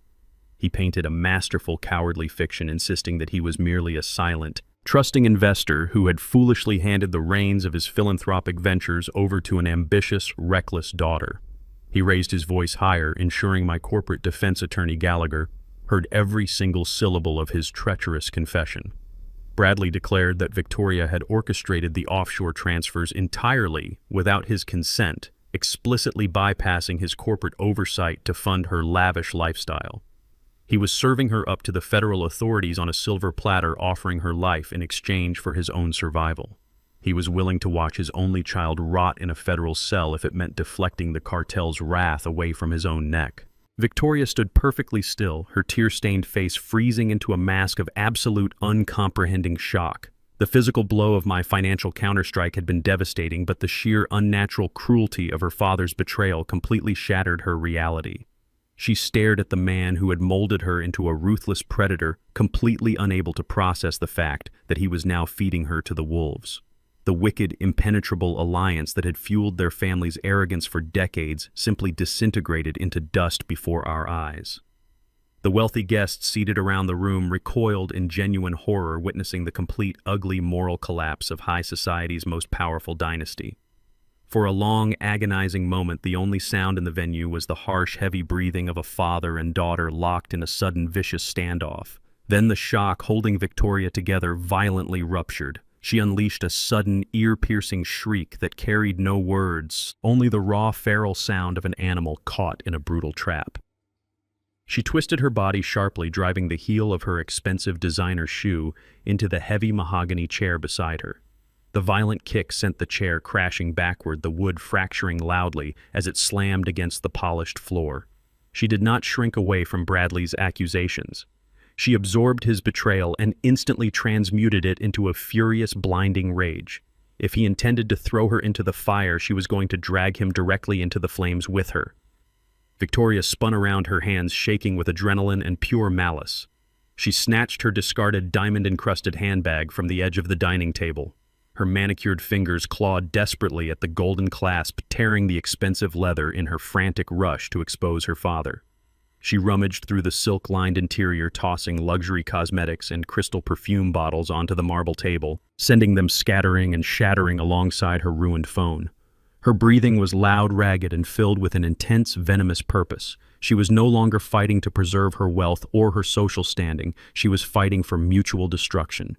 She finally gripped the object she was searching for, pulling her hand out of the ruined bag with a sharp, victorious motion. Victoria raised her arm high above her head, her fist tightly clutching a thick, worn black leather ledger. It was a stark, ugly contrast to the glittering diamonds and pristine white linen surrounding her. She slammed the heavy black book down onto the marble table, inches away from the federal lawsuit Gallagher had just delivered. The sharp impact echoed through the room like a gavel striking a sounding block. She turned her furious, bloodshot eyes onto her father, a grotesque, triumphant smile stretching across her face. She screamed with absolute chilling certainty that she would not go to a federal prison alone just to protect his fragile, cowardly existence. She informed the silent, terrified room that while Bradley believed he was insulated from his crimes, she had spent the last 5 years meticulously documenting every single shadow transaction he authorized. Victoria pointed at the worn leather cover, her voice dripping with sheer vindictive poison.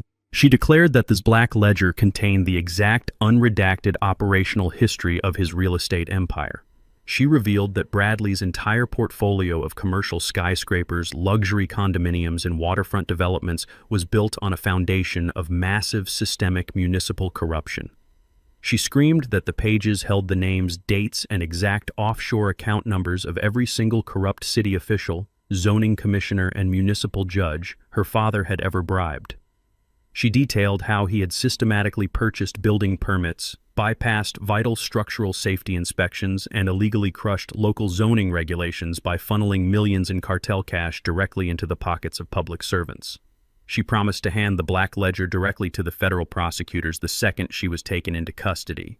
She guaranteed that the investigation would not stop at corporate embezzlement or intellectual property theft. The ledger would instantly trigger a massive federal racketeering sweep, dismantling the local government and guaranteeing Bradley would face dozens of consecutive life sentences for wide-scale public corruption. Victoria glared at her father, her chest heaving, fully embracing the absolute ruin of their family name. Bradley had attempted to use her as a human shield against the cartel, but she had just armed a devastating explosive device that would ensure they both drowned in the deepest, darkest cell a federal penitentiary could offer. The heavy black leather ledger hovered in the air for only a fraction of a second, but to Bradley it represented the absolute undeniable end of his natural life. The threat of cartel retaliation was a distant nightmare compared to the immediate, tangible reality of federal racketeering charges resting right in his daughter's hand. He did not issue a command to his security team. He did not attempt to negotiate or deploy his usual manipulative charm. Driven by a blind, primal surge of pure survival instinct, Bradley lunged entirely across the wide expanse of the polished marble dining table. He completely abandoned his billionaire facade, transforming instantly into a desperate, cornered animal fighting for its very breath. His heavy frame crashed through the towering crystal centerpieces, sending dozens of expensive white orchids and gallons of water cascading across the pristine linen tablecloth. He collided violently with Victoria, tackling his own daughter with enough force to send them both crashing into the array of silver platters. Victoria shrieked not in fear, but in absolute untamed fury. She refused to surrender the book that guaranteed her leverage. She twisted her body sharply, driving her designer heels against the edge of the table for balance, and clawed savagely at her father's face. Bradley ignored the sharp pain of her manicured nails digging into his cheek. He grabbed her wrist with both hands, twisting it with brutal, unforgiving force to dislodge the ledger from her grip. A violent, deeply undignified physical struggle erupted right in the center of the ruined feast. The remaining high society guests scrambled backward in sheer terror, knocking over heavy mahogany chairs as they desperately tried to escape the flying debris. Fine bone china shattered against the marble floor. Expensive vintage wine spilled like blood across the white fabric, soaking into Bradley's custom-tailored suit and staining Victoria's designer dress. They rolled across the table, grunting and snarling, tearing at each other's clothes, completely oblivious to the horrified audience watching the ultimate destruction of their powerful dynasty. Bradley pinned Victoria's arm down his face, entirely red and slick with cold sweat, violently prying her fingers open one by one in a frantic bid to secure the physical evidence of his decades of systemic municipal corruption.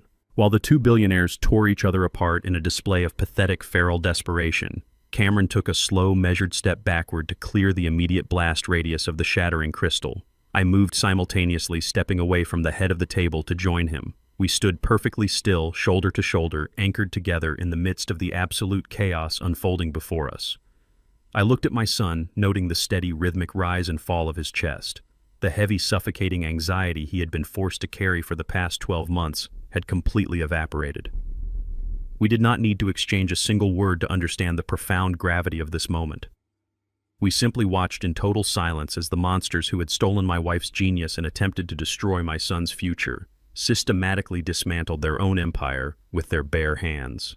We had meticulously engineered the trap, but their own boundless greed and spectacular lack of loyalty had sprung the mechanism. As Bradley finally managed to wrench the black ledger from Victoria's bruised fingers, the heavy book slipped from his slick, sweating grasp. It slid rapidly across the surface of the spilled wine and plummeted off the edge of the marble table. It hit the floor with a heavy thud, landing directly at the feet of my corporate defense attorney. Gallagher did not hesitate, nor did he enter the violent fray. Moving with the cold surgical precision of a man who had orchestrated hundreds of high-stakes corporate executions, he simply raised his polished leather shoe and kicked the ledger forcefully backward, sliding it completely out of Bradley's desperate reach. Bradley scrambled onto his hands and knees, ignoring the shards of broken porcelain slicing into his palms, and lunged toward the floor. Gallagher calmly stepped smoothly out of his path. The elite attorney bent down, effortlessly retrieved the damp leather book and slipped it directly into his slim black briefcase. He snapped the silver lock shut with a sharp, echoing click that resonated through the dining room, permanently securing the final, devastating piece of evidence necessary to ensure Bradley would never see the outside of a federal penitentiary. Gallagher adjusted his tie, his expression completely devoid of any emotion. He held the briefcase tightly against his side, solidifying his role as the grim reaper of their financial and legal existence. The transition of power was now absolutely complete. Bradley collapsed onto the ruined floor, breathing heavily as he stared at the locked briefcase in Gallagher's hand. He slowly pushed himself up to his knees, using the edge of the shattered dining table to support his trembling weight. He wiped the back of his hand across his mouth, smearing a thick streak of bright red blood from a deep scratch on his lip across his cheek. His expensive suit was torn, soaked in wine, and covered in the remnants of the lavish feast. He looked absolutely nothing like the untouchable titan of industry who had commanded the room an hour ago. The total loss of the corruption ledger broke the final tether holding his sanity in place. His eyes darted wildly around the room, assessing the panicked faces of the trapped socialites, the stoic expressions of my corporate attorneys, and the unyielding posture of my son. If he could not escape the sinking ship, he was going to ensure that nobody else abandoned it either. Bradley spun around to face the massive security guards who had previously refused his orders to assault me. He knew they were now legally bound to my property management firm, but he banked entirely on their ingrained primitive reflex to follow a tactical lockdown command during an active crisis. He roared with a deafening, completely unhinged volume, ordering the security detail to immediately engage the venue's emergency containment protocols. He demanded they seal the perimeter and activate the heavy electronic deadbolts on the primary glass doors leading to the main elevators. He screamed that this was a private corporate event and absolutely no one was authorized to leave the premises. The sudden booming command startled the remaining guards. A heavy, resounding series of metallic clacks echoed across the rooftop as the thick steel magnetic deadbolts slammed firmly into place inside the doorframes. The green exit lights above the main thoroughfare instantly shifted to a glaring warning red. The wealthy guests gasped collectively, pressing themselves against the far walls as the terrifying realization washed over them. They were no longer attendees at an exclusive society dinner. They were trapped inside a sealed glass cage with a cornered homicidal billionaire who had absolutely nothing left to lose. Bradley wiped the blood from his chin, glaring at me with pure venomous madness. He loudly declared that the police and the federal agents could wait outside. He swore on his life that he would hold every single soul on this rooftop hostage, and absolutely no one was leaving this building until he got that black ledger back in his hands.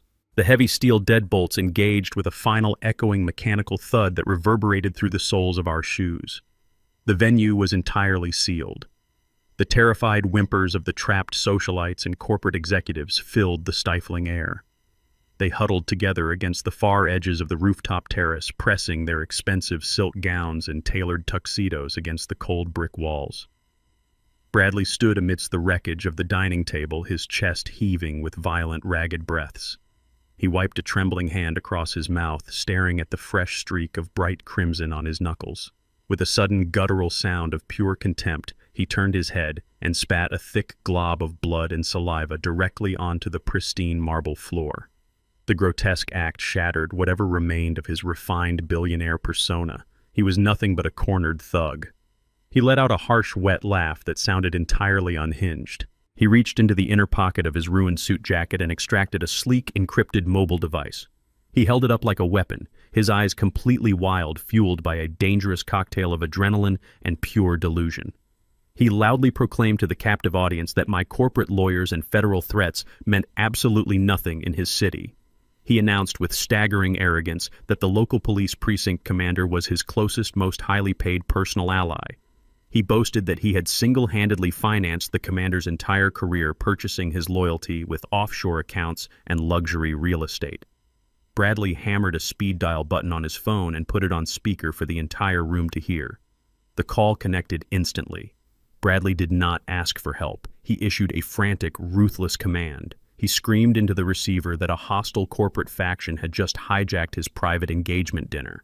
He fabricated a wildly dramatic narrative, claiming that armed corporate terrorists had sealed the doors, taken 50 high-profile billionaires hostage, and were actively threatening to execute his family. He explicitly ordered the commander to deploy the city's elite tactical response unit immediately. He demanded they storm the rooftop, neutralize the threat by any means necessary, and arrest Cameron Gallagher and me on maximum federal charges of domestic terrorism. He ended the call with a vicious, triumphant swipe of his thumb.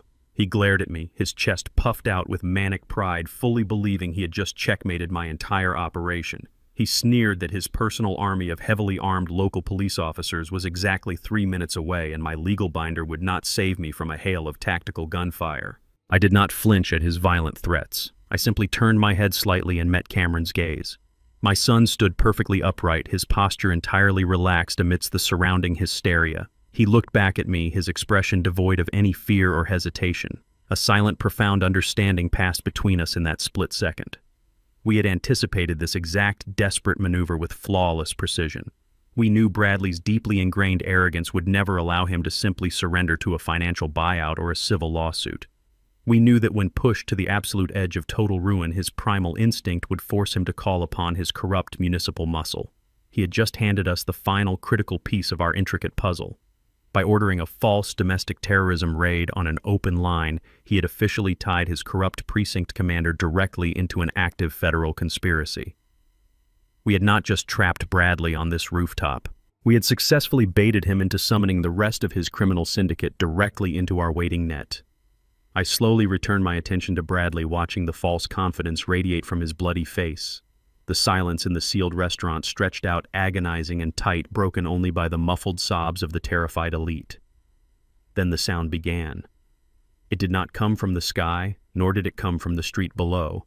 It originated from the heavy concrete stairwell situated directly behind the frosted glass entrance doors.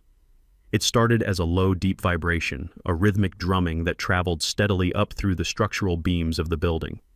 Within seconds, the vibration amplified into a harsh, terrifying cascade of noise. It was the unmistakable, thunderous sound of heavy tactical boots pounding aggressively against the concrete steps. Dozens of highly trained operators were sprinting up the final flights of stairs in total unison.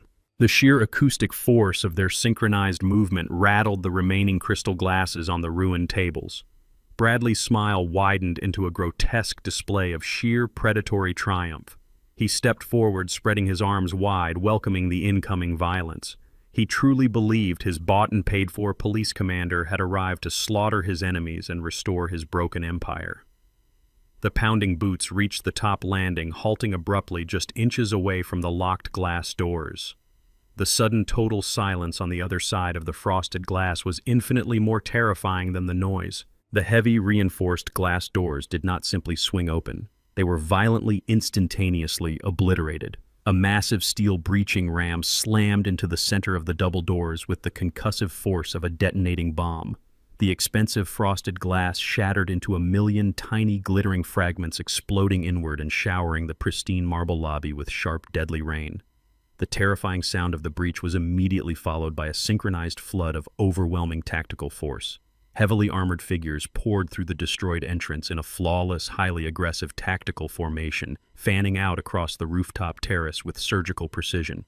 The screaming billionaires threw themselves to the ground, covering their heads in absolute panic. Bradley stood tall, ready to greet his corrupt saviors, but the triumphant sneer on his bloody face froze instantly. The men swarming the dining room were absolutely not the local municipal police officers he had summoned. They were not the precinct detectives he had bribed for the past 2 decades. The operators moving swiftly to secure the perimeter were encased head to toe in advanced military-grade ballistic armor. They wore heavy Kevlar helmets, dark-face balaclavas, and wielded compact, suppressed assault rifles equipped with blinding tactical mounted lights. The blinding beams swept across the room, illuminating the utter destruction of the engagement feast and pinning Bradley directly in their harsh, unforgiving glare. But it was the writing on their heavy tactical vests that completely eradicated Bradley's final delusion of survival. Emblazoned across the chest and back of every single operator, printed in large, bold, and unmistakable bright yellow letters, was the federal insignia. These were elite agents from the Federal Bureau of Investigation's Specialized Racketeering and Organized Crime Division. My corporate defense attorney Gallagher had not just filed a civil lawsuit, he had simultaneously delivered the fully authenticated cartel ledgers and Victoria's municipal corruption book directly to the highest levels of the federal government. The FBI had silently intercepted Bradley's frantic phone call to his corrupt local commander. They had already arrested his municipal allies and immediately assumed total command of the tactical response. The lead federal agent stepped forward, his heavy boots crunching loudly over the shattered glass. He raised his weapon, aiming the laser sight directly at the center of Bradley's chest. The billionaire patriarch slowly raised his trembling hands into the air, the blood draining entirely from his face as he realized his empire was permanently, irrevocably dead. The tactical teams flood the rooftop, their heavy boots crushing the remnants of the lavish engagement dinner into the marble floor. Dozens of laser sights cut through the hazy air, painting brilliant red dots across the chests of the terrified cartel associates, the corrupt executives and Victoria, who cowers violently near the shattered mahogany bar. The sheer acoustic shock of the breach gives way to the sharp, disciplined barks of federal agents issuing immediate compliance orders. They force the weeping billionaires to their knees, zip-tying their wrists with thick, inescapable plastic restraints. Bradley stands at the center of the destruction with his hands raised, but his initial paralyzing fear rapidly metastasizes back into his signature toxic arrogance. He refuses to accept that his purchased reality has collapsed around him. He lowers his hands aggressively, ignoring the heavy assault rifles pointed directly at his skull, and squares his broad shoulders. He smooths the lapels of his wine-soaked tuxedo and adopts the haughty, imperious tone of a man who believes he owns the world and everyone in it. He loudly demands the immediate badge numbers of every single operator standing in the room. He screams that this tactical raid is a catastrophic jurisdictional overreach and an illegal, unconstitutional assault on private corporate property. Bradley boasts that he has the senior state senator on speed dial and claims he plays golf every weekend with the regional director of the bureau. He threatens the tactical team with total, uncompromising career ruin. He promises to tie them up in so much civil litigation that they will spend the rest of their miserable lives paying his exorbitant legal fees. He struts forward, a bleeding, desperate tyrant trying to command a tidal wave to retreat. He specifically targets the lead tactical agent, invading the man's personal space, demanding to see a signed multi-jurisdictional federal warrant. Bradley shrieks that without judicial authorization, this entire operation is a massive criminal invasion, completely oblivious to the fact that his desperate threats are landing on entirely deaf ears. The lead tactical agent does not flinch at the relentless barrage of elite threats. He does not offer a badge number, nor does he produce a folded piece of paper to satisfy Bradley's frantic, spit-laced demands. His expression remains completely hidden beneath his dark ballistic balaclava and heavy tactical goggles, rendering him a faceless, terrifying instrument of absolute justice. He simply steps forward, using his heavy Kevlar-plated shoulder to effortlessly shove the screaming billionaire aside as if brushing past a minor, irrelevant inconvenience. Bradley stumbles backward, completely stunned by the sheer physical disrespect, gasping as his expensive leather shoes slip on the wet, wine-stained marble. He watches in absolute, uncomprehending horror as the heavily armed federal commander bypasses the high-value cartel targets entirely. The agent marches directly across the ruined dining room, his boots crunching methodically over the shattered porcelain plates and crushed white orchids, heading straight toward the head of the table. He halts exactly 3 feet in front of me. The agent swiftly engages the safety on his compact assault rifle with a sharp, echoing metallic click and respectfully lowers the muzzle toward the floor. He stands at perfect, rigid attention, completely ignoring the surrounding chaos, the weeping socialites, and the screaming corporate executives. He does not issue a command to me or to Cameron. Instead, he executes a subtle, highly disciplined nod of acknowledgement and awaits my verbal confirmation to proceed with the primary extraction protocol. The entire rooftop falls into a sudden, suffocating silence. The remaining billionaires, Victoria and Bradley, all freeze their eyes, darting frantically between the heavily armored federal commander and the quiet, unassuming handyman standing calmly at the head of the table. The optical illusion of my poverty shatters completely in that singular defining moment. They realize simultaneously that the federal strike force is not here to rescue Bradley from a hostile corporate takeover. The tactical team has arrived precisely because I summoned them. I adjust my suit jacket, meeting the agent's steady gaze, and issue a quiet, single word of approval. The agent immediately keys his shoulder microphone, confirming the total lockdown of the perimeter and initiating the mass arrests of the syndicate hierarchy. I turn my attention slowly back to Bradley, who is currently hyperventilating against a fractured decorative pillar. The absolute confusion twisting his bloody face is a profound testament to his total catastrophic defeat. I project my voice across the silent, heavily guarded terrace, delivering the final crushing truth of my existence to the captive audience. I reveal to the stunned room that I am not just a brilliant software architect's widower seeking quiet, localized corporate revenge. I have been operating as a high-level confidential informant for the federal government's elite organized crime and racketeering division for the past 14 months. I explain with surgical precision that the Federal Bureau of Investigation had suspected Bradley's vast real estate empire was washing billions in cartel capital for years. However, his impenetrable fortress of highly paid defense attorneys, corrupt municipal judges, and perfectly insulated offshore shell companies made securing a legal federal wiretap absolutely impossible. They needed an inside man, a ghost completely devoid of digital footprints, to completely bypass the external security barriers.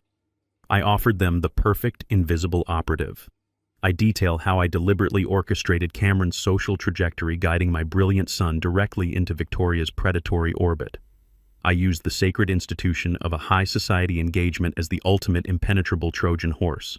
While Victoria and Bradley were busy evaluating Cameron's skyrocketing software valuations and planning exactly how to bleed his assets dry, I was quietly sweeping their entire corporate infrastructure.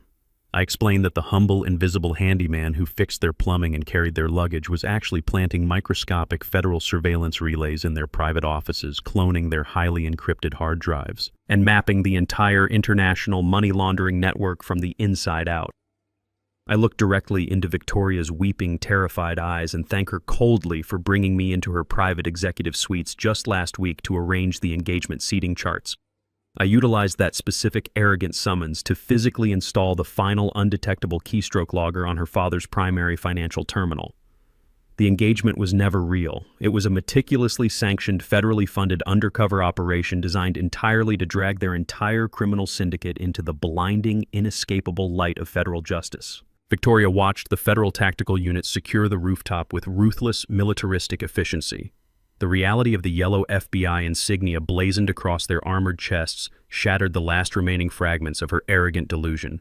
These were not local municipal cops her father could bribe with offshore accounts or luxury real estate. These were elite federal racketeering investigators, and they were not just here for Bradley's local building permits. She looked at the heavy black briefcase resting in Gallagher's hand, the exact briefcase now holding the master ledger of her decentralized Cayman shell companies. The entire money laundering network moving millions in blood money for the international cartel bore her direct digital signatures and authorization codes. The federal agents had the cartel money, they had the routing numbers, and they had her exact identity firmly secured.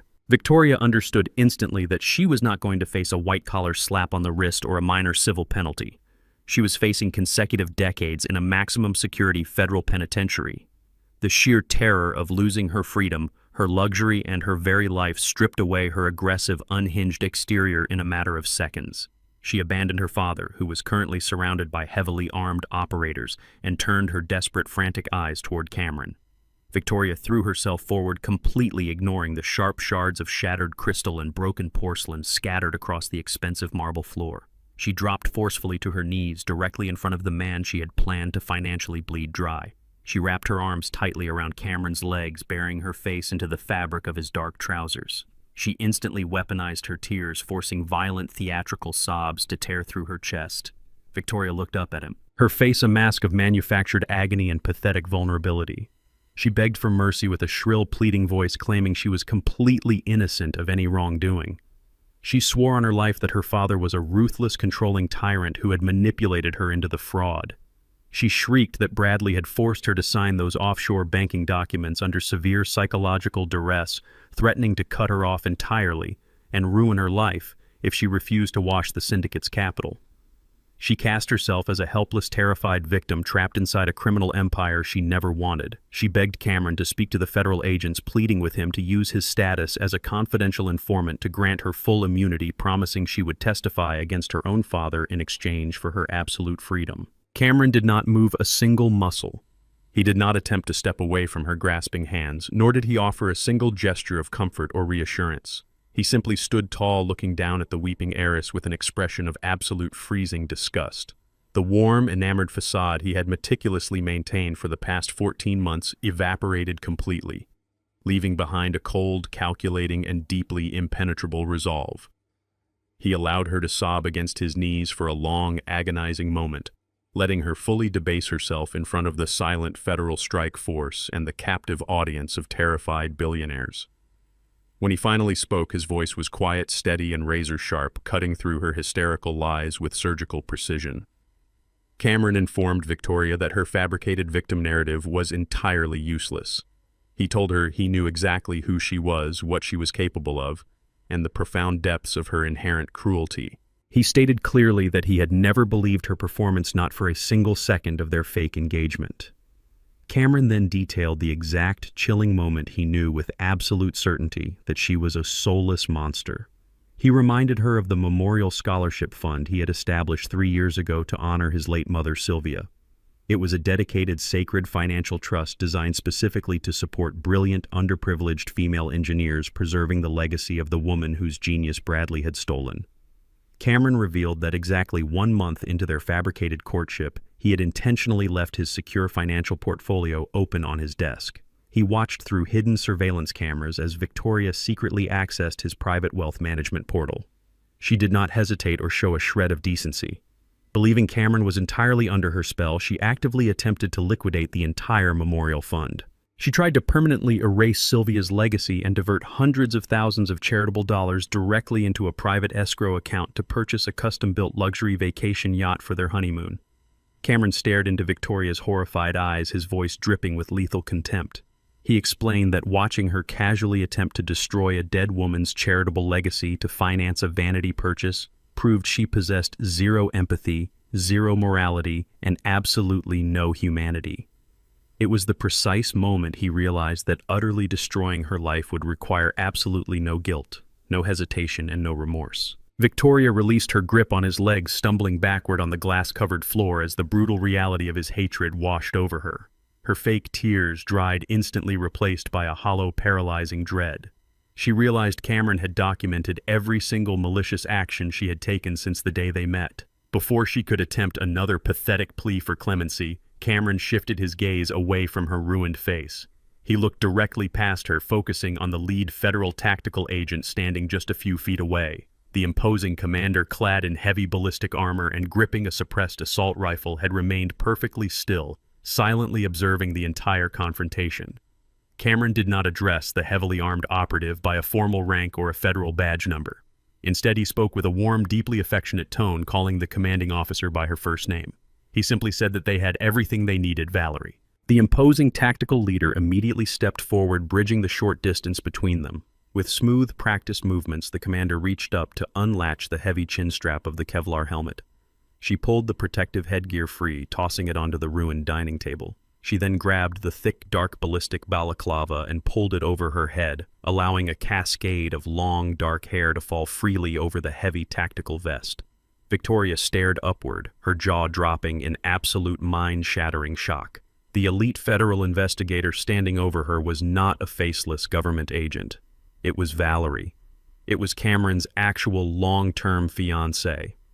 Cameron stepped forward and wrapped his arm firmly around the federal commander's waist, presenting a united, unbreakable front. He revealed to the completely stunned room the sheer agonizing sacrifice they had been forced to make to execute this massive sting operation. 14 months ago, Cameron had to publicly break Valerie's heart. He had to violently sever their relationship, pretending to abandon the woman he loved more than life itself, just to fabricate the perfect profile of a lonely, vulnerable tech billionaire. He needed Victoria to believe he was an easy, isolated target. While Cameron played the enamored, manipulated fool, deep inside Victoria's inner circle, Valerie had been spearheading the federal racketeering task force from the absolute highest levels of the Bureau. She had been listening to every wiretap, tracking every offshore transfer, and silently building the ironclad criminal case against the very woman trying to steal her husband. Victoria realized with a suffocating, terrifying clarity that her entire relationship with Cameron, every expensive date, every shared secret, every stolen kiss, was a highly coordinated, flawlessly executed federal trap, supervised directly by the brilliant woman standing before her with an assault rifle. Victoria stared up at Valerie, completely paralyzed by the sheer magnitude of the deception. The beautiful, imposing federal commander represented everything Victoria could never purchase or control. The crushing realization that Cameron had spent the last 14 months meticulously dismantling her entire criminal life, while returning home to Valerie every single night, severed the final frayed thread of Victoria's sanity. She had not just been outsmarted financially and trapped legally, she had been profoundly, intimately humiliated on a cellular level. Her false reality fragmented into a million jagged pieces. Victoria let out a guttural, terrifying scream that tore violently through her vocal cords. She lunged upward from the glass-covered marble floor, her manicured hands hooked into vicious claws aiming directly for Valerie's eyes. She shrieked that the federal agents were entirely dead, promising to bury every single one of them under a mountain of cartel retaliation. She fought with the completely unhinged ferocity of a rabid animal stripped of its den. Valerie did not retreat a single inch. The federal commander stepped swiftly to the side, bypassing Victoria's frantic, desperate lunge with effortless military precision. Valerie grabbed the heiress by the wrist, twisted the arm firmly behind Victoria's back, and drove her face first down onto the shattered remnants of the dining table. Two heavily armored federal operators flanked their commander, immediately securing Victoria's thrashing legs and pinning her shaking shoulders against the cold marble surface. Victoria thrashed violently against their iron grips, kicking her expensive designer heels blindly into the air, screaming vile obscenities and demanding her high-priced corporate lawyers. She spat pure, unfiltered venom, cursing Cameron for his merciless betrayal, and Valerie for her absolute deception. The heavy, unmistakable clack of cold steel handcuffs snapping shut around her wrists echoed sharply across the ruined rooftop terrace. The federal operators locked the restraints tightly, completely ignoring her shrill, pathetic demands for elite diplomatic immunity. They hauled her upright roughly. Her pristine engagement dress was now brutally torn, deeply soaked in spilled vintage wine and covered entirely in the fine white dust of shattered porcelain plates. Her perfectly styled hair hung in a tangled, chaotic mess across her tear-stained face. The untouchable corporate princess had been systematically reduced to a screaming, helpless prisoner in less than 60 seconds. She fought hopelessly against the unyielding grip of the tactical agents dragging her feet across the destroyed floor, absolutely refusing to accept that her gilded palace had officially transformed into a federal holding cell. The 50 high society guests remaining on the terrace watched the brutal subjugation of their hosts in absolute, paralyzed horror. Hours earlier, these exact same billionaires, hedge fund managers, and corrupt municipal judges had sneered at my worn clothing. They had whispered cruel, condescending jokes about the invisible handyman hovering near the edges of their lavish engagement feast. Now they pressed their backs flat against the cold brick walls, attempting to make themselves as small and insignificant as humanly possible. Their tailored tuxedos and expensive silk gowns offered absolutely zero protection against the heavily armed federal strike force securing the perimeter. They realized with sickening clarity that the invisible handyman had been taking meticulous mental notes on every single corrupt conversation they had foolishly enjoyed over the caviar and champagne. They watched silently, their faces drained of all color and arrogance, as the heavily armored tactical agents forcefully escorted Bradley and Victoria through the center of the ruined dining room. The father and daughter, once the undisputed rulers of the city's criminal underworld, were aggressively marched past their terrified peers like common, pathetic street thugs. Bradley stumbled forward, his head bowed, bleeding from his split lip and completely broken by the sheer speed of his total annihilation. Victoria continued to thrash and sob, her high-pitched wails bouncing off the surrounding glass walls, begging her former high society friends to intervene. Not a single billionaire stepped forward to help her. They actively averted their eyes, physically shrinking away from the disgraced heiress to avoid catching the dangerous attention of the federal investigators. The tactical operators did not guide their high-value prisoners toward the main glass elevators reserved for VIP guests. Instead, they forcefully marched Bradley and Victoria toward the heavy steel doors of the industrial freight elevator located at the rear of the service kitchen. It was the exact same dirty, unpolished elevator I had been forced to use when delivering their imported floral arrangements earlier that afternoon. The heavy metal grate slid open with a loud, grinding screech. The federal agents shoved the ruined billionaire and his screaming daughter inside the stark, dimly lit metal box. The harsh fluorescent lighting illuminated the absolute destruction of their glamorous facades. The descent from the penthouse of high society down to the dark, unforgiving basement of federal custody was brutally literal. The entire rooftop remained completely silent, listening to the grinding gears of the freight elevator taking the corrupt dynasty away forever. Just before the heavy metal grate of the freight elevator slammed entirely shut, Bradley planted his expensive leather shoes firmly against the steel floorboards and launched one final desperate act of defiance. He twisted his broad shoulders against the grip of the federal agents, turning his bloody, bruised face back toward the ruined dining room. He locked his manic, bloodshot eyes directly onto me. He screamed over his shoulder, his voice echoing up the concrete shaft with pure, unfiltered hatred. He vowed that federal prison would never hold him permanently. He boasted loudly that he still possessed deep, untraceable political favors, hidden international benefactors, and buried corporate assets completely immune to federal seizure. Bradley promised that he would meticulously rebuild his billion-dollar empire from inside a concrete cell. He swore he would dedicate every single remaining breath in his lungs to hunting me down and destroying my son. He shrieked that I had won a single battle, but his corporate war machine was far too massive to be dismantled in a single night. I did not need to raise my voice to extinguish his pathetic, desperate threats. I simply stood aside and allowed my brilliant corporate defense attorney to deliver the final lethal blow. Gallagher stepped smoothly into the center of the room, his expensive leather shoes stepping gracefully over the shattered crystal. He opened his slim black briefcase and extracted a single crisp, heavily stamped legal document bearing a vibrant red judicial seal. Gallagher held the paper up, ensuring Bradley had a perfect, unobstructed view of the federal signature at the bottom of the page. Gallagher's voice projected with absolute freezing authority, slicing through Bradley's unhinged screaming. He informed the ruined billionaire that there were no buried corporate assets left to protect. He explained that 20 years ago, when Bradley stole my late wife's proprietary software architecture to launch his initial public offering, he unknowingly signed a foundational corporate charter containing a highly specific, legally binding default clause. Gallagher revealed that Sylvia had brilliantly hard-coded a legal kill switch directly into the original intellectual property patent. The clause explicitly stated that if the founding software was ever proven to be stolen, the entire resulting corporate entity and all its subsidiary assets would be instantly automatically liquidated and transferred back to the original creator. Gallagher smiled, a sharp, terrifying display of legal dominance. He slid the final stamped document onto the dining table. He announced that a federal judge had executed the kill switch exactly 10 minutes ago. I had already legally liquidated Bradley's entire existence. There was absolutely no empire left to rebuild. Gallagher watches the heavy freight elevator doors close, cementing the physical removal of Bradley and Victoria from the penthouse. The high society guests are being meticulously processed by federal agents, their names and offshore associations logged before they are permitted to flee the ruined venue. Gallagher turns his attention back to me, his polished black briefcase resting on an undamaged section of the marble bar.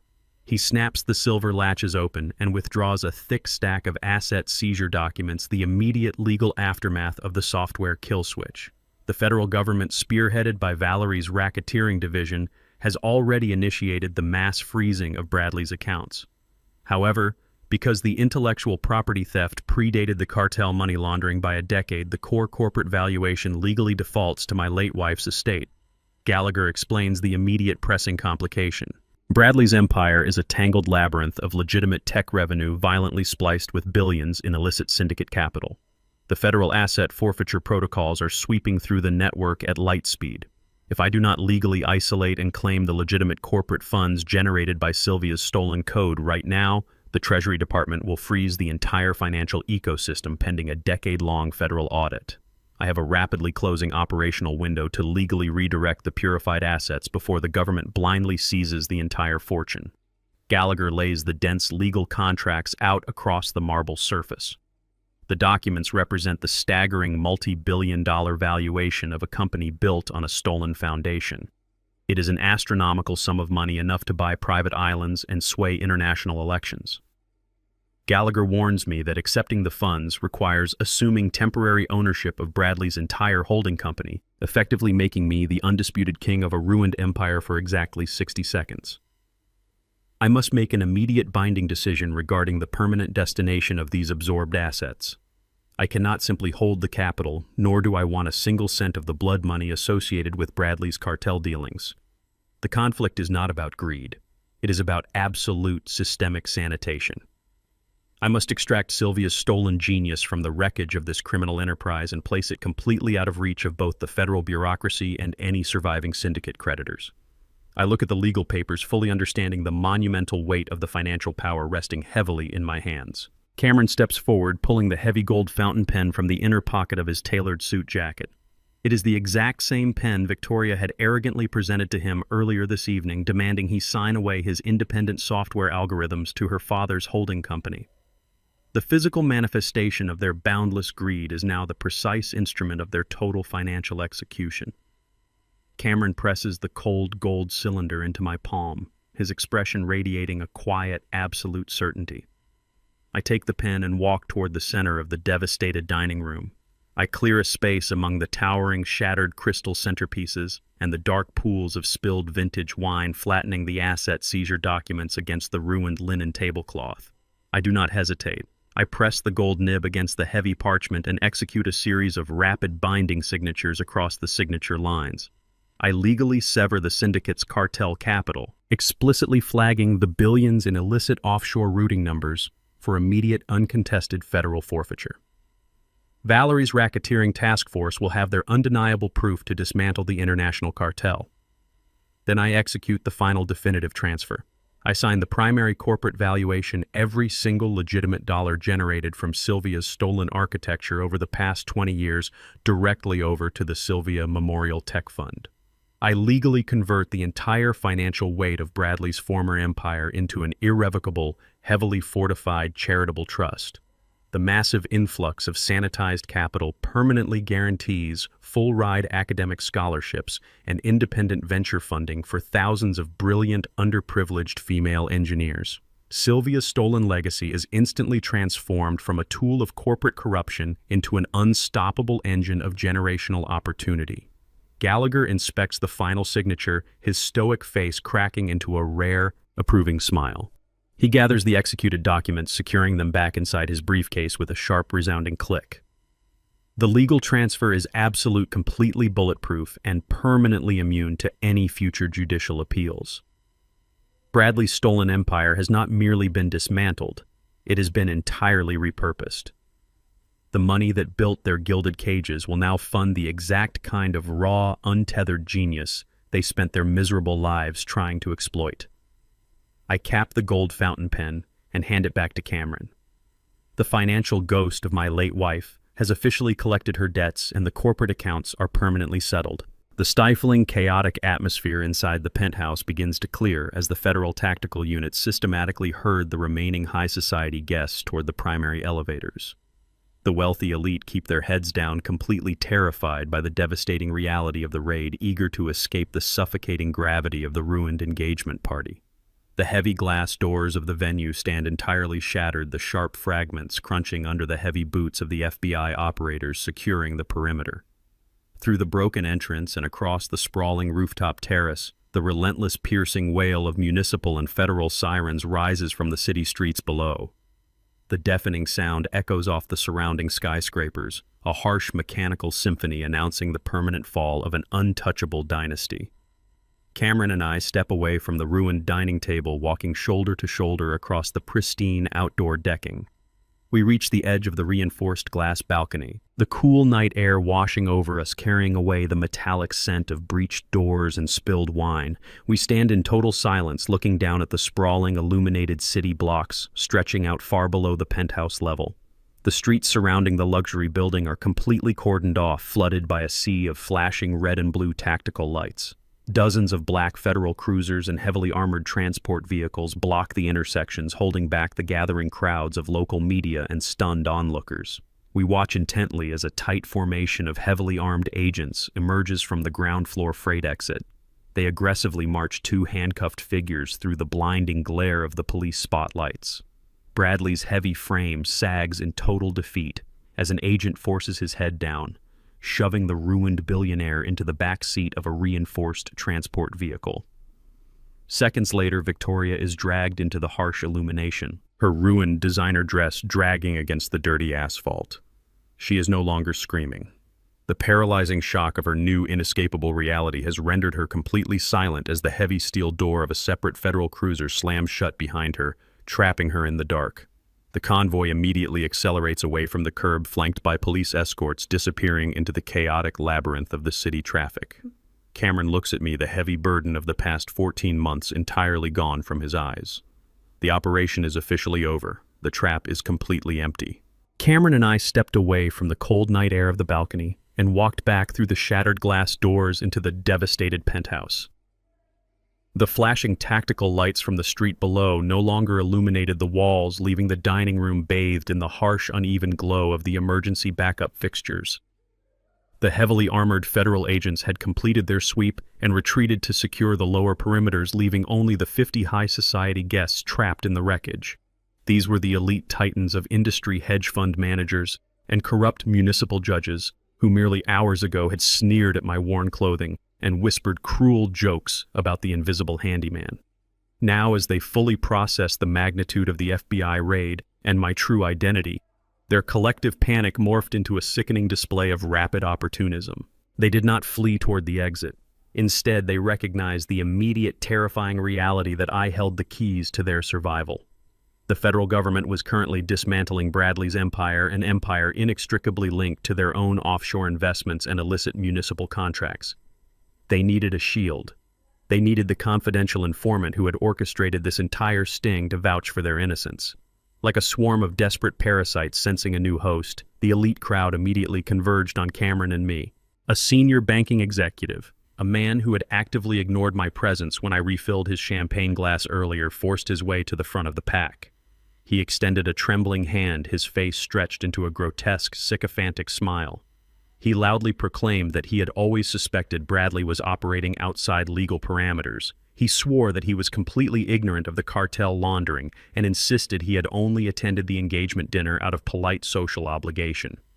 Before I could even respond, a prominent socialite pushed past him, her expensive silk gown heavily stained with wine. She reached out to touch my arm, weaponizing a fragile, apologetic tone. She gushed about how much she admired Cameron's software company, claiming she had warned Victoria against taking advantage of such a brilliant young man. The cacophony of their fake apologies amplified, echoing off the broken walls. They desperately offered to open their financial books to my legal team, proposed highly lucrative joint ventures with Cameron's tech firm, and groveled for my personal endorsement. They were systematically rewriting history in real time, completely erasing their complicity in Bradley's criminal syndicate. They believed they could buy their way out of federal scrutiny with cheap flattery and empty promises of future cooperation. Their transparent desperation was far more nauseating than Bradley's outright violence. They were cowardly opportunists, perfectly willing to step over the metaphorical corpses of their former hosts if it meant securing their own survival.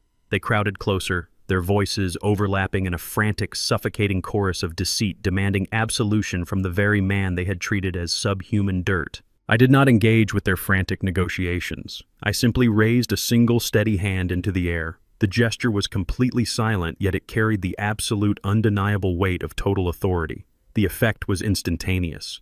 The overlapping voices of the billionaires and socialites died in their throats. They froze in place, their outstretched hands dropping awkwardly back to their sides, suddenly acutely aware of how pathetic they appeared. I lowered my hand and let the heavy, suffocating silence stretch across the room for several agonizing seconds. I stared directly into the eyes of the banking executive, watching him physically shrink backward under the intensity of my gaze. I did not offer them a shred of comfort. I explicitly stated that I had absolutely no interest in their fake apologies, their hollow business propositions, or their desperate attempts to salvage their own miserable reputations. I reminded them with razor-sharp clarity that they had spent the entire evening toasting to a criminal empire built entirely on stolen code and washed cartel blood money. I turned away from their pale, horrified faces and surveyed the absolute physical destruction of the penthouse dining room. The venue looked like the aftermath of a localized war zone. The towering multi-thousand-dollar crystal centerpieces lay completely shattered, scattering millions of sharp, glittering fragments across the custom-tailored linen tablecloths. The massive array of silver serving platters had been violently overturned during Bradley and Victoria's deeply undignified brawl. Gourmet delicacies, imported caviar, and dry-aged steaks were crushed into the polished marble floor, mixing with the dark, sticky pools of spilled vintage wine. Heavy mahogany dining chairs lay splintered and broken, violently knocked aside when the federal tactical units had breached the room. The reinforced frosted glass entrance doors were entirely obliterated, their heavy steel frames bent inward from the concussive force of the breaching ram. This catastrophic wreckage was the perfect, undeniable physical manifestation of their morally bankrupt society. They had built their entire existences on the illusion of untouchable luxury and unassailable power. Now their gilded cage was completely torn apart, exposing the rot and corruption festering beneath the polished surface. I told the silent crowd that they could not simply apologize their way out of the blast radius. Every single person who had willingly dined at Bradley's table, who had profited from his municipal bribes, and who had turned a blind eye to his cartel associations, was now officially permanently marked by the FBI. I assured them that Valerie's racketeering division already had their names, their offshore routing numbers, and their faces logged into the federal database. The tactical units had successfully extracted the encrypted flash drives, specifically the primary laundering logs permanently cataloged in the Federal Evidence Registry as Kichban Ong Da Den 2_21.docx, and the master extortion records saved identically as Kichban Ong Da Den Mao 1_21.docx. The illusion of their impunity was dead, and the wreckage of the room was exactly what awaited their own personal empires. From the shadows near the decimated service kitchen, the general manager of the luxury rooftop venue slowly emerged. The man was trembling violently, his perfectly pressed suit covered in a fine layer of drywall dust from the tactical breach. He clutched a leather-bound folio to his chest, his eyes wide with sheer panic as he surveyed the tens of thousands of dollars in catastrophic property damage and unpaid elite catering. He had hosted a private exclusive engagement party for the city's most powerful patriarch, and it had violently devolved into a federal raid. The manager nervously cleared his throat, his gaze darting between the shattered glass doors and the silent crowd of billionaires. He approached me with extreme hesitation, completely unsure of who held the financial authority to address the monumental disaster. I stepped forward to meet him, my demeanor entirely calm against the backdrop of total ruin. I gestured toward the far end of the marble bar where Bradley's ruined suit jacket still lay discarded over a broken chair. During his manic, unhinged rant earlier, his heavy platinum credit card had slipped from his pocket and clattered onto the floor. I instructed the manager to retrieve the card. I ordered him to officially process the entire disastrous evening against Bradley's personal account. I explicitly mandated that he compile every single expense: the premium imported champagne, the wasted gourmet food, the shattered crystal, the completely obliterated custom glass entrance doors, and the extensive structural damage caused by the FBI breaching ram. I told him to authorize the maximum possible penalty charges for the complete destruction of his venue. The manager nodded frantically, eagerly typing the astronomical figures into his portable terminal and swiping the heavy platinum card. He hit the authorization key, desperately hoping to secure the massive payment. I watched the digital screen process the request, fully aware of the legal kill switch I had executed mere minutes ago. The federal government had already seized and frozen every single legitimate and illicit asset connected to Bradley's holding company. The terminal emitted a harsh, continuous electronic beep. The screen flashed a bright, glaring red alert displaying a catastrophic code for a globally declined transaction. Bradley's accounts were completely void. He possessed zero capital. I turned back to face the trapped, horrified socialites. I calmly informed them that the host of their exclusive party was officially bankrupt, and the venue required immediate payment for the extensive damages. I reminded the elite crowd of the strict liability clauses embedded in private high society venue rentals. With the primary account completely frozen by the federal government, the financial burden of the entire catastrophic evening legally defaulted directly to the attendees present. I adjusted my suit jacket, gesturing toward the terrified manager holding the declined terminal. I told the billionaires they could divide the astronomical bill among themselves however they saw fit, but absolutely no one was leaving the penthouse until the tab was settled in full, rendering them all jointly liable. Without another word, Cameron and I turned our backs on the screaming, financially cornered elite. crunching over the broken glass as we walked smoothly out the ruined doors and into the cool, liberated night. We left the hysterical socialites to their financial ruin and stepped out onto the furthest edge of the wraparound terrace. The biting night wind whipped across the penthouse balcony, carrying away the lingering scent of gunpowder, spilled wine, and shattered crystal. The wailing police sirens faded into the distant urban hum, leaving behind a heavy, profound quiet. The adrenaline that had fueled our every calculated move for the past 14 months finally began to recede, draining from my veins and leaving a deep, aching exhaustion in its wake. I leaned against the cold glass balustrade and looked at Cameron. My son stood perfectly still, staring out at the sprawling city skyline, but his broad shoulders were slumped. The confident, slightly naive tech billionaire persona he had worn like a second skin had completely evaporated. He loosened his silk tie and undid the top button of his tailored collar, taking a long, ragged breath. He did not look at me when he spoke. His voice was low, trembling with a mixture of raw fatigue and residual anger. Cameron confessed the immense, suffocating psychological toll of the undercover operation. For over a year, he had been forced to play the role of a subservient, easily manipulated pawn for a family that viewed him with thinly veiled contempt. He detailed the agonizing reality of smiling through Victoria's endless condescension and Bradley's overt systemic racism. He described the toxic elite dinners where he had to sit quietly while Bradley made derogatory comments about our background, our heritage, and the supposed inferiority of our class. Cameron had swallowed his pride daily, nodding along to their arrogant lectures while secretly knowing they viewed him as nothing more than a useful ethnic token to boost their corporate diversity optics and a naive target to plunder. He spoke of the severe mental compartmentalization required to let Victoria mock his origins while pretending to be blindly in love with her. Every single day was a suffocating exercise in extreme restraint. He had to suppress the visceral urge to defend his own dignity, forcing himself to remain a passive instrument for the federal task force. The isolation had been absolute. He could not defend himself, he could not break character, and he had to watch his own father endure the same degrading treatment disguised as a lowly handyman. I listened to my son pour out the toxic burden he had carried in absolute silence, feeling a surge of immense, unyielding pride. I closed the distance between us and placed a firm, grounding hand on his shoulder. Cameron finally turned to face me, his dark eyes searching mine for validation. I gripped his shoulder tightly, anchoring him to the present reality. I told him with absolute certainty that his restraint was the greatest display of masculine strength I had ever witnessed. He had not merely survived a hostile environment, he had single-handedly orchestrated the total destruction of an untouchable criminal empire from the inside out. I validated every single moment of his silent agony, acknowledging the sheer brutality of letting inferior, morally bankrupt people treat him like an inferior asset. I reminded him that true power did not require loud, arrogant declarations or violent outbursts. True power was the discipline to endure the fire, secure the objective, and let the enemy orchestrate their own spectacular demise. We stood shoulder to shoulder against the glittering backdrop of the city, sharing a moment of profound, unbreakable emotional connection. The barriers of the undercover operation were permanently dissolved. I spoke of his mother Sylvia and the brilliant legacy she had left behind.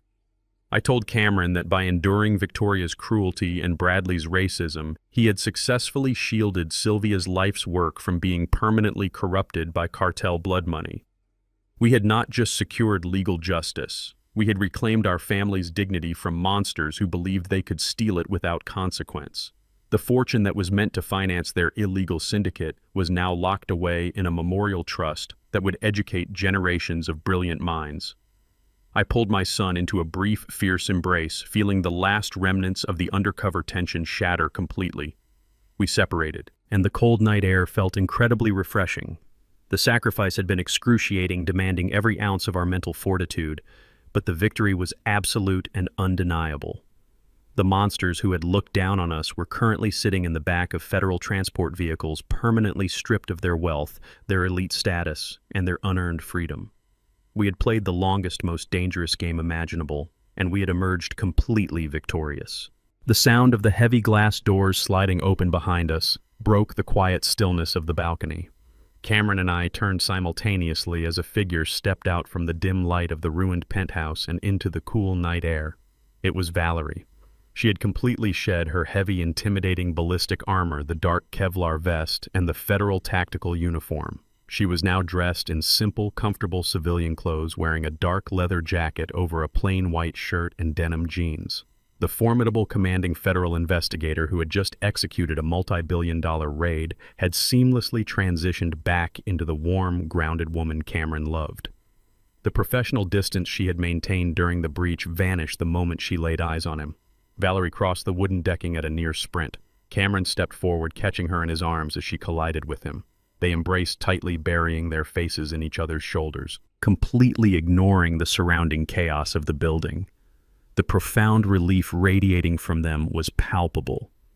For 14 agonizing months, they had been forced to live entirely separate lives, maintaining a painful public fiction of a broken relationship while secretly coordinating the highest-stakes federal sting in the agency's history. Valerie finally pulled back her hands, resting on Cameron's chest, a bright, exhausted smile breaking across her face. She looked at me and nodded respectfully, officially confirming the end of the long nightmare. She delivered the final tactical briefing with absolute clarity. The operation was officially concluded. The federal government had successfully secured the entirety of the cartel's offshore laundering accounts, and the Treasury Department had frozen every single illicit asset tied to Bradley's holding company. The syndicate hierarchy was completely dismantled, and the cartel threat was permanently neutralized.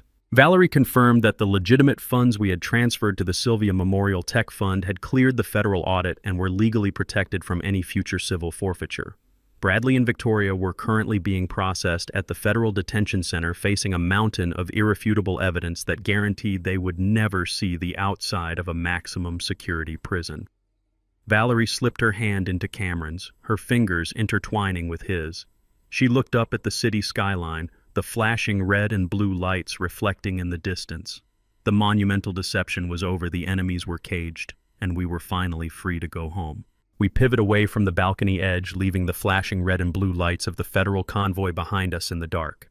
Cameron, Valerie, and I move in perfect unison, our footsteps echoing across the wooden decking as we step back into the devastated dining room. The transition is profound and deeply visceral. The 50 remaining socialites, tech executives, and corrupt municipal judges are still corralled against the far walls by the federal tactical team. These are the exact same people who just a few hours prior had snickered into their champagne flutes as I passed by. They had dismissed me as a pathetic, invisible handyman, a tragic background character entirely unfit to breathe the same air as their elite circle. They had openly mocked my worn clothing, deliberately spilling their drinks to watch me clean the marble floor, completely convinced of their inherent superiority. Now their faces are drained of all color, and their arrogant postures have completely collapsed into trembling fear. They press their backs desperately against the brick columns, actively trying to shrink away from the man they had treated like disposable trash. I do not spare them a single glance of pity. I walk directly through the center of the ruined venue, stepping over the shattered crystal centerpieces and crushed orchids with the absolute unyielding authority of a master architect surveying a flawlessly executed demolition. I arrived at this engagement dinner through the service entrance, instructed by Victoria to hide in the kitchen so I would not embarrass her family with my poverty. I now exit through the primary double doors, flanked by a billionaire software pioneer and the elite federal commander who holds the absolute power to dismantle every remaining fragment of their corrupt lives. The sheer overwhelming contrast paralyzes the room. The sycophantic elite hold their breath as we pass, utterly terrified that a single wrong look might redirect the federal crosshairs onto their own offshore bank accounts. We leave the wreckage of their false reality behind, stepping seamlessly out of the decimated penthouse and into the quiet, polished marble corridor leading directly to the VIP glass elevators. The heavy, suffocating weight of the syndicate's toxic culture is entirely lifted from our shoulders. The doors of the primary elevator slide open smoothly, waiting to carry us down from the ruins of their criminal empire. We step inside the pristine glass elevator and the thick doors seal shut completely, severing us from the whimpering socialites and the heavy tactical presence on the rooftop. The descent is swift and perfectly silent. We watch the glittering, sprawling city skyline slide past the transparent walls, descending from the isolated heights of manufactured luxury down to the grounded reality of the streets below. We cross the expansive, immaculate ground floor lobby with synchronized, determined strides. The private venue security guards who had previously searched my tool bag with blatant disrespect now snap rigidly to attention, their eyes fixed firmly on the floor. We push through the heavy, revolving brass doors and step out into the sharp, refreshing night air. The chaotic symphony of distant police sirens still rings across the surrounding blocks, but the immediate entrance is completely secure. A sharp-dressed valet sprints across the illuminated driveway the exact moment he sees us emerge. Earlier this afternoon, he had aggressively ordered me to move my battered rented service van out of the sight line of the arriving Maybachs and Ferraris. He now approaches me with a frantic, deeply ingrained subservience, holding out a silver key fob with trembling fingers. He signals his team frantically, and within 30 seconds, the low, powerful rumble of an immaculate V8 engine resonates through the concrete portico. The valet brings a pristine, flawlessly restored 1968 classic Mustang to a smooth halt precisely in front of us. Its deep, midnight blue paint reflects the ambient streetlights flawlessly, completely devoid of any cheap, rented ostentation. It is a machine built on genuine endurance, meticulous care, and authentic value. It is the exact vehicle my late wife Sylvia and I had purchased together decades ago, long before Bradley stole her code and forced us into financial exile. Cameron opens the passenger door for Valerie, offering her a genuine, unburdened smile before sliding into the back seat. I take the wheel, feeling the familiar, comforting grip of the leather steering wheel under my palms. I engage the heavy transmission and ease the Mustang away from the curb. The powerful engine roars to life, echoing with mechanical authority. We drive smoothly away from the towering, illuminated skyscraper. We do not cast a single glance in the rearview mirror.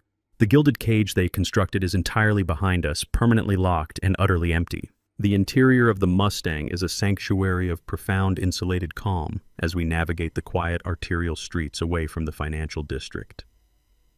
The suffocating tension of the 14-month undercover operation is completely gone, replaced by a steady, deeply healing relief.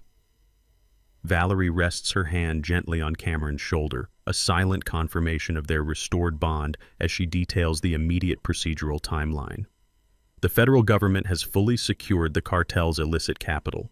The international money laundering network has been completely severed, and the immediate physical threat to our family is neutralized.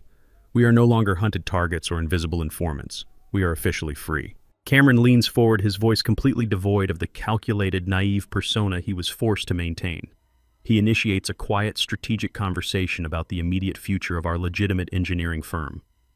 For years, we operated strictly in the shadows, constantly looking over our shoulders, hiding our true intellectual capabilities to avoid triggering Bradley's violent corporate radar.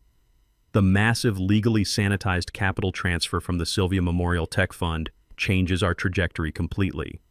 We discuss the immediate expansion of our clean energy algorithms, focusing entirely on deploying the proprietary code Sylvia originally envisioned.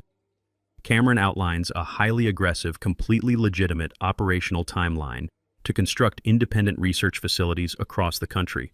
We are not just building a software company, we are constructing a fortified, impenetrable legacy built entirely on clean, ethical innovation. The billions of dollars once used to finance international syndicates and municipal corruption will now directly fund raw, untainted genius. Valerie confirms that her division will provide a permanent federal shield over our newly established corporate structure, ensuring absolutely no surviving syndicate remnants can ever attempt a retaliatory strike. The road ahead stretches out endlessly under the amber glow of the highway lights. The toxic, suffocating weight of Bradley and Victoria's criminal empire has been entirely dismantled and repurposed. We drive through the dark not as survivors fleeing a disaster, but as architects driving purposefully toward a new, uncorrupted dawn. The debt to my wife's stolen genius has been paid in full, and our future is finally our own. The long drive through the night eventually gave way to the pale, fragile light of dawn. I parked the midnight blue Mustang just outside the wrought iron gates of the municipal cemetery, the engine ticking softly as it cooled in the crisp morning air. The transition from the artificial blinding neon of the city to the organic quiet stillness of the memorial grounds was absolute. For 14 consecutive months, I had been fueled by a dark, relentless furnace of rage and calculation. Every waking second had been dedicated to memorizing Bradley's offshore routing numbers, swallowing Victoria's racist vitriol, and meticulously weaving a microscopic net of federal evidence around their corrupt empire. Now, as the first golden rays of sunlight breached the horizon, that suffocating furnace was entirely extinguished. The sudden absence of that driving anger left a vast, unfamiliar void in my chest. I stepped out of the classic car, the gravel crunching softly beneath my boots. The internal battle was no longer against a syndicate billionaire. It was a profound psychological struggle to transition from an undercover soldier back into a father and a man. I walked slowly along the winding, tree-lined path, the morning dew soaking the edges of my trousers. The adrenaline that had sharpened my senses to a razor's edge had completely evaporated, leaving behind a heavy, bone-deep exhaustion. I navigated the labyrinth of granite markers and weeping willow trees until I reached the familiar quiet crest of the eastern hill. I stood entirely alone before Sylvia's polished marble headstone. The smooth stone was cold to the touch, pristine and enduring. I traced the engraved letters of her name, confronting the raw, unhealed grief that I had actively suppressed to execute this operation. I had to let the armor fall. The meticulously crafted persona of the invisible, subservient handyman shattered into a million irreversible pieces. I was no longer the silent ghost haunting the edges of high society. I was a grieving husband standing at the end of a brutal 14-year war. The storm of vengeance that had dictated my every breath had entirely passed, leaving behind a profound, deafening quiet. I knelt on the damp grass, resting my hands firmly on the top of the cold marble monument. I spoke to my late wife, my voice thick with decades of suppressed emotion, but anchored by an absolute, unwavering pride. I told her that the debt had finally been paid in full. I did not speak of the tactical breach, the terrified socialites, or the federal handcuffs. I spoke only of the monumental reclamation of her brilliant legacy. I confirmed that every single line of proprietary code Bradley had stolen to build his fraudulent empire had been legally severed and violently stripped from his grasp. I described the irrevocable creation of the Sylvia Memorial Tech Fund, guaranteeing that her raw, untethered genius would now permanently finance the education of thousands of brilliant young women who shared her exact vision. Her life's work was no longer a hijacked engine of cartel corruption. It was completely sanitized, heavily fortified, and permanently immortalized. I paused, letting the cool morning breeze rustle through the oak branches above us. I shifted my focus to the absolute most important victory of the entire operation. I told Sylvia that our son was entirely safe. I detailed Cameron's immense psychological endurance, how he had bravely waded into the darkest depths of high society corruption and emerged completely unscathed, his moral compass perfectly intact. I confirmed that the toxic parasitic grip Victoria had attempted to secure on his future was permanently broken. He was now standing shoulder to shoulder with Valerie, two brilliant minds ready to build a clean, legitimate future far away from the shadows of our past. I felt a single heavy tear track down my weathered cheek, but I did not wipe it away. There was no lingering rage left in my blood, no toxic desire for further retribution against a family that was currently rotting in federal holding cells. I had not sought to destroy them out of pure malice. I had orchestrated their annihilation to restore the absolute balance of justice. Looking at her name carved in stone, the crushing weight of the past 14 years lifted from my shoulders entirely. I experienced a profound, overwhelming sense of a sacred duty flawlessly fulfilled. I rose slowly to my feet, my joints aching with the residual fatigue of the longest night of my life. Yet my spirit felt infinitely lighter. I placed one final lingering kiss against my fingertips and pressed them firmly against the top of Sylvia's headstone, a silent, binding promise that her memory would remain entirely untouched by the darkness we had just eradicated. I turned my back to the grave and began the long walk down the eastern hill toward the cemetery gates. The morning sun had fully crested the city skyline, casting a warm, brilliant, and encompassing light across the winding gravel pathways. The golden illumination physically warmed my face, cutting through the lingering chill of the night. I walked with the steady, unyielding posture of a man who knows exactly what he is worth. I was no longer hiding in plain sight, blending into the background of lavish engagement parties or bowing my head to corrupt municipal judges.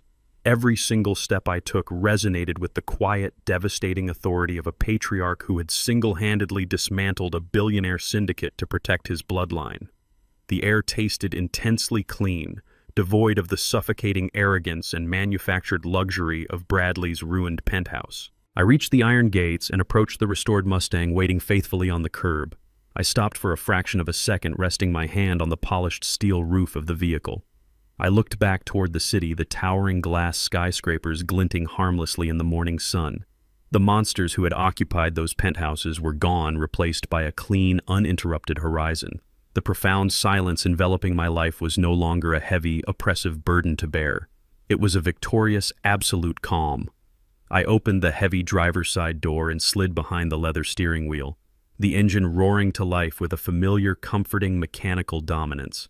The elaborate multi-layered trap had been sprung, the cartel money had been seized, and the corrupt dynasty had been completely erased from existence. I put the car into gear and drove forward into the bright, uncorrupted daylight. The silent adjustment was complete. True power does not roar. It observes, calculates, and strikes with absolute precision. We often mistake silence for weakness and humility for subjugation. Yet the most dangerous individuals are those who quietly endure indignity while meticulously building their internal strength. Money can purchase temporary compliance, but it can never buy genuine respect, unconditional loyalty, or permanent immunity from justice. When you treat people as disposable assets, you inadvertently arm them with the exact motivation needed to dismantle your empire. True dignity is never granted by elite social status. It is fiercely protected by those who know their worth. Stand tall. Did you find inspiration in this story of silent justice and reclaimed dignity? Share your thoughts in the comments below and let me know exactly which city you are tuning in from. If you enjoyed witnessing the ultimate downfall of arrogance, please support the channel by liking this video and subscribing for more powerful life stories. Your continued support means everything. See you in the next story with love and respect.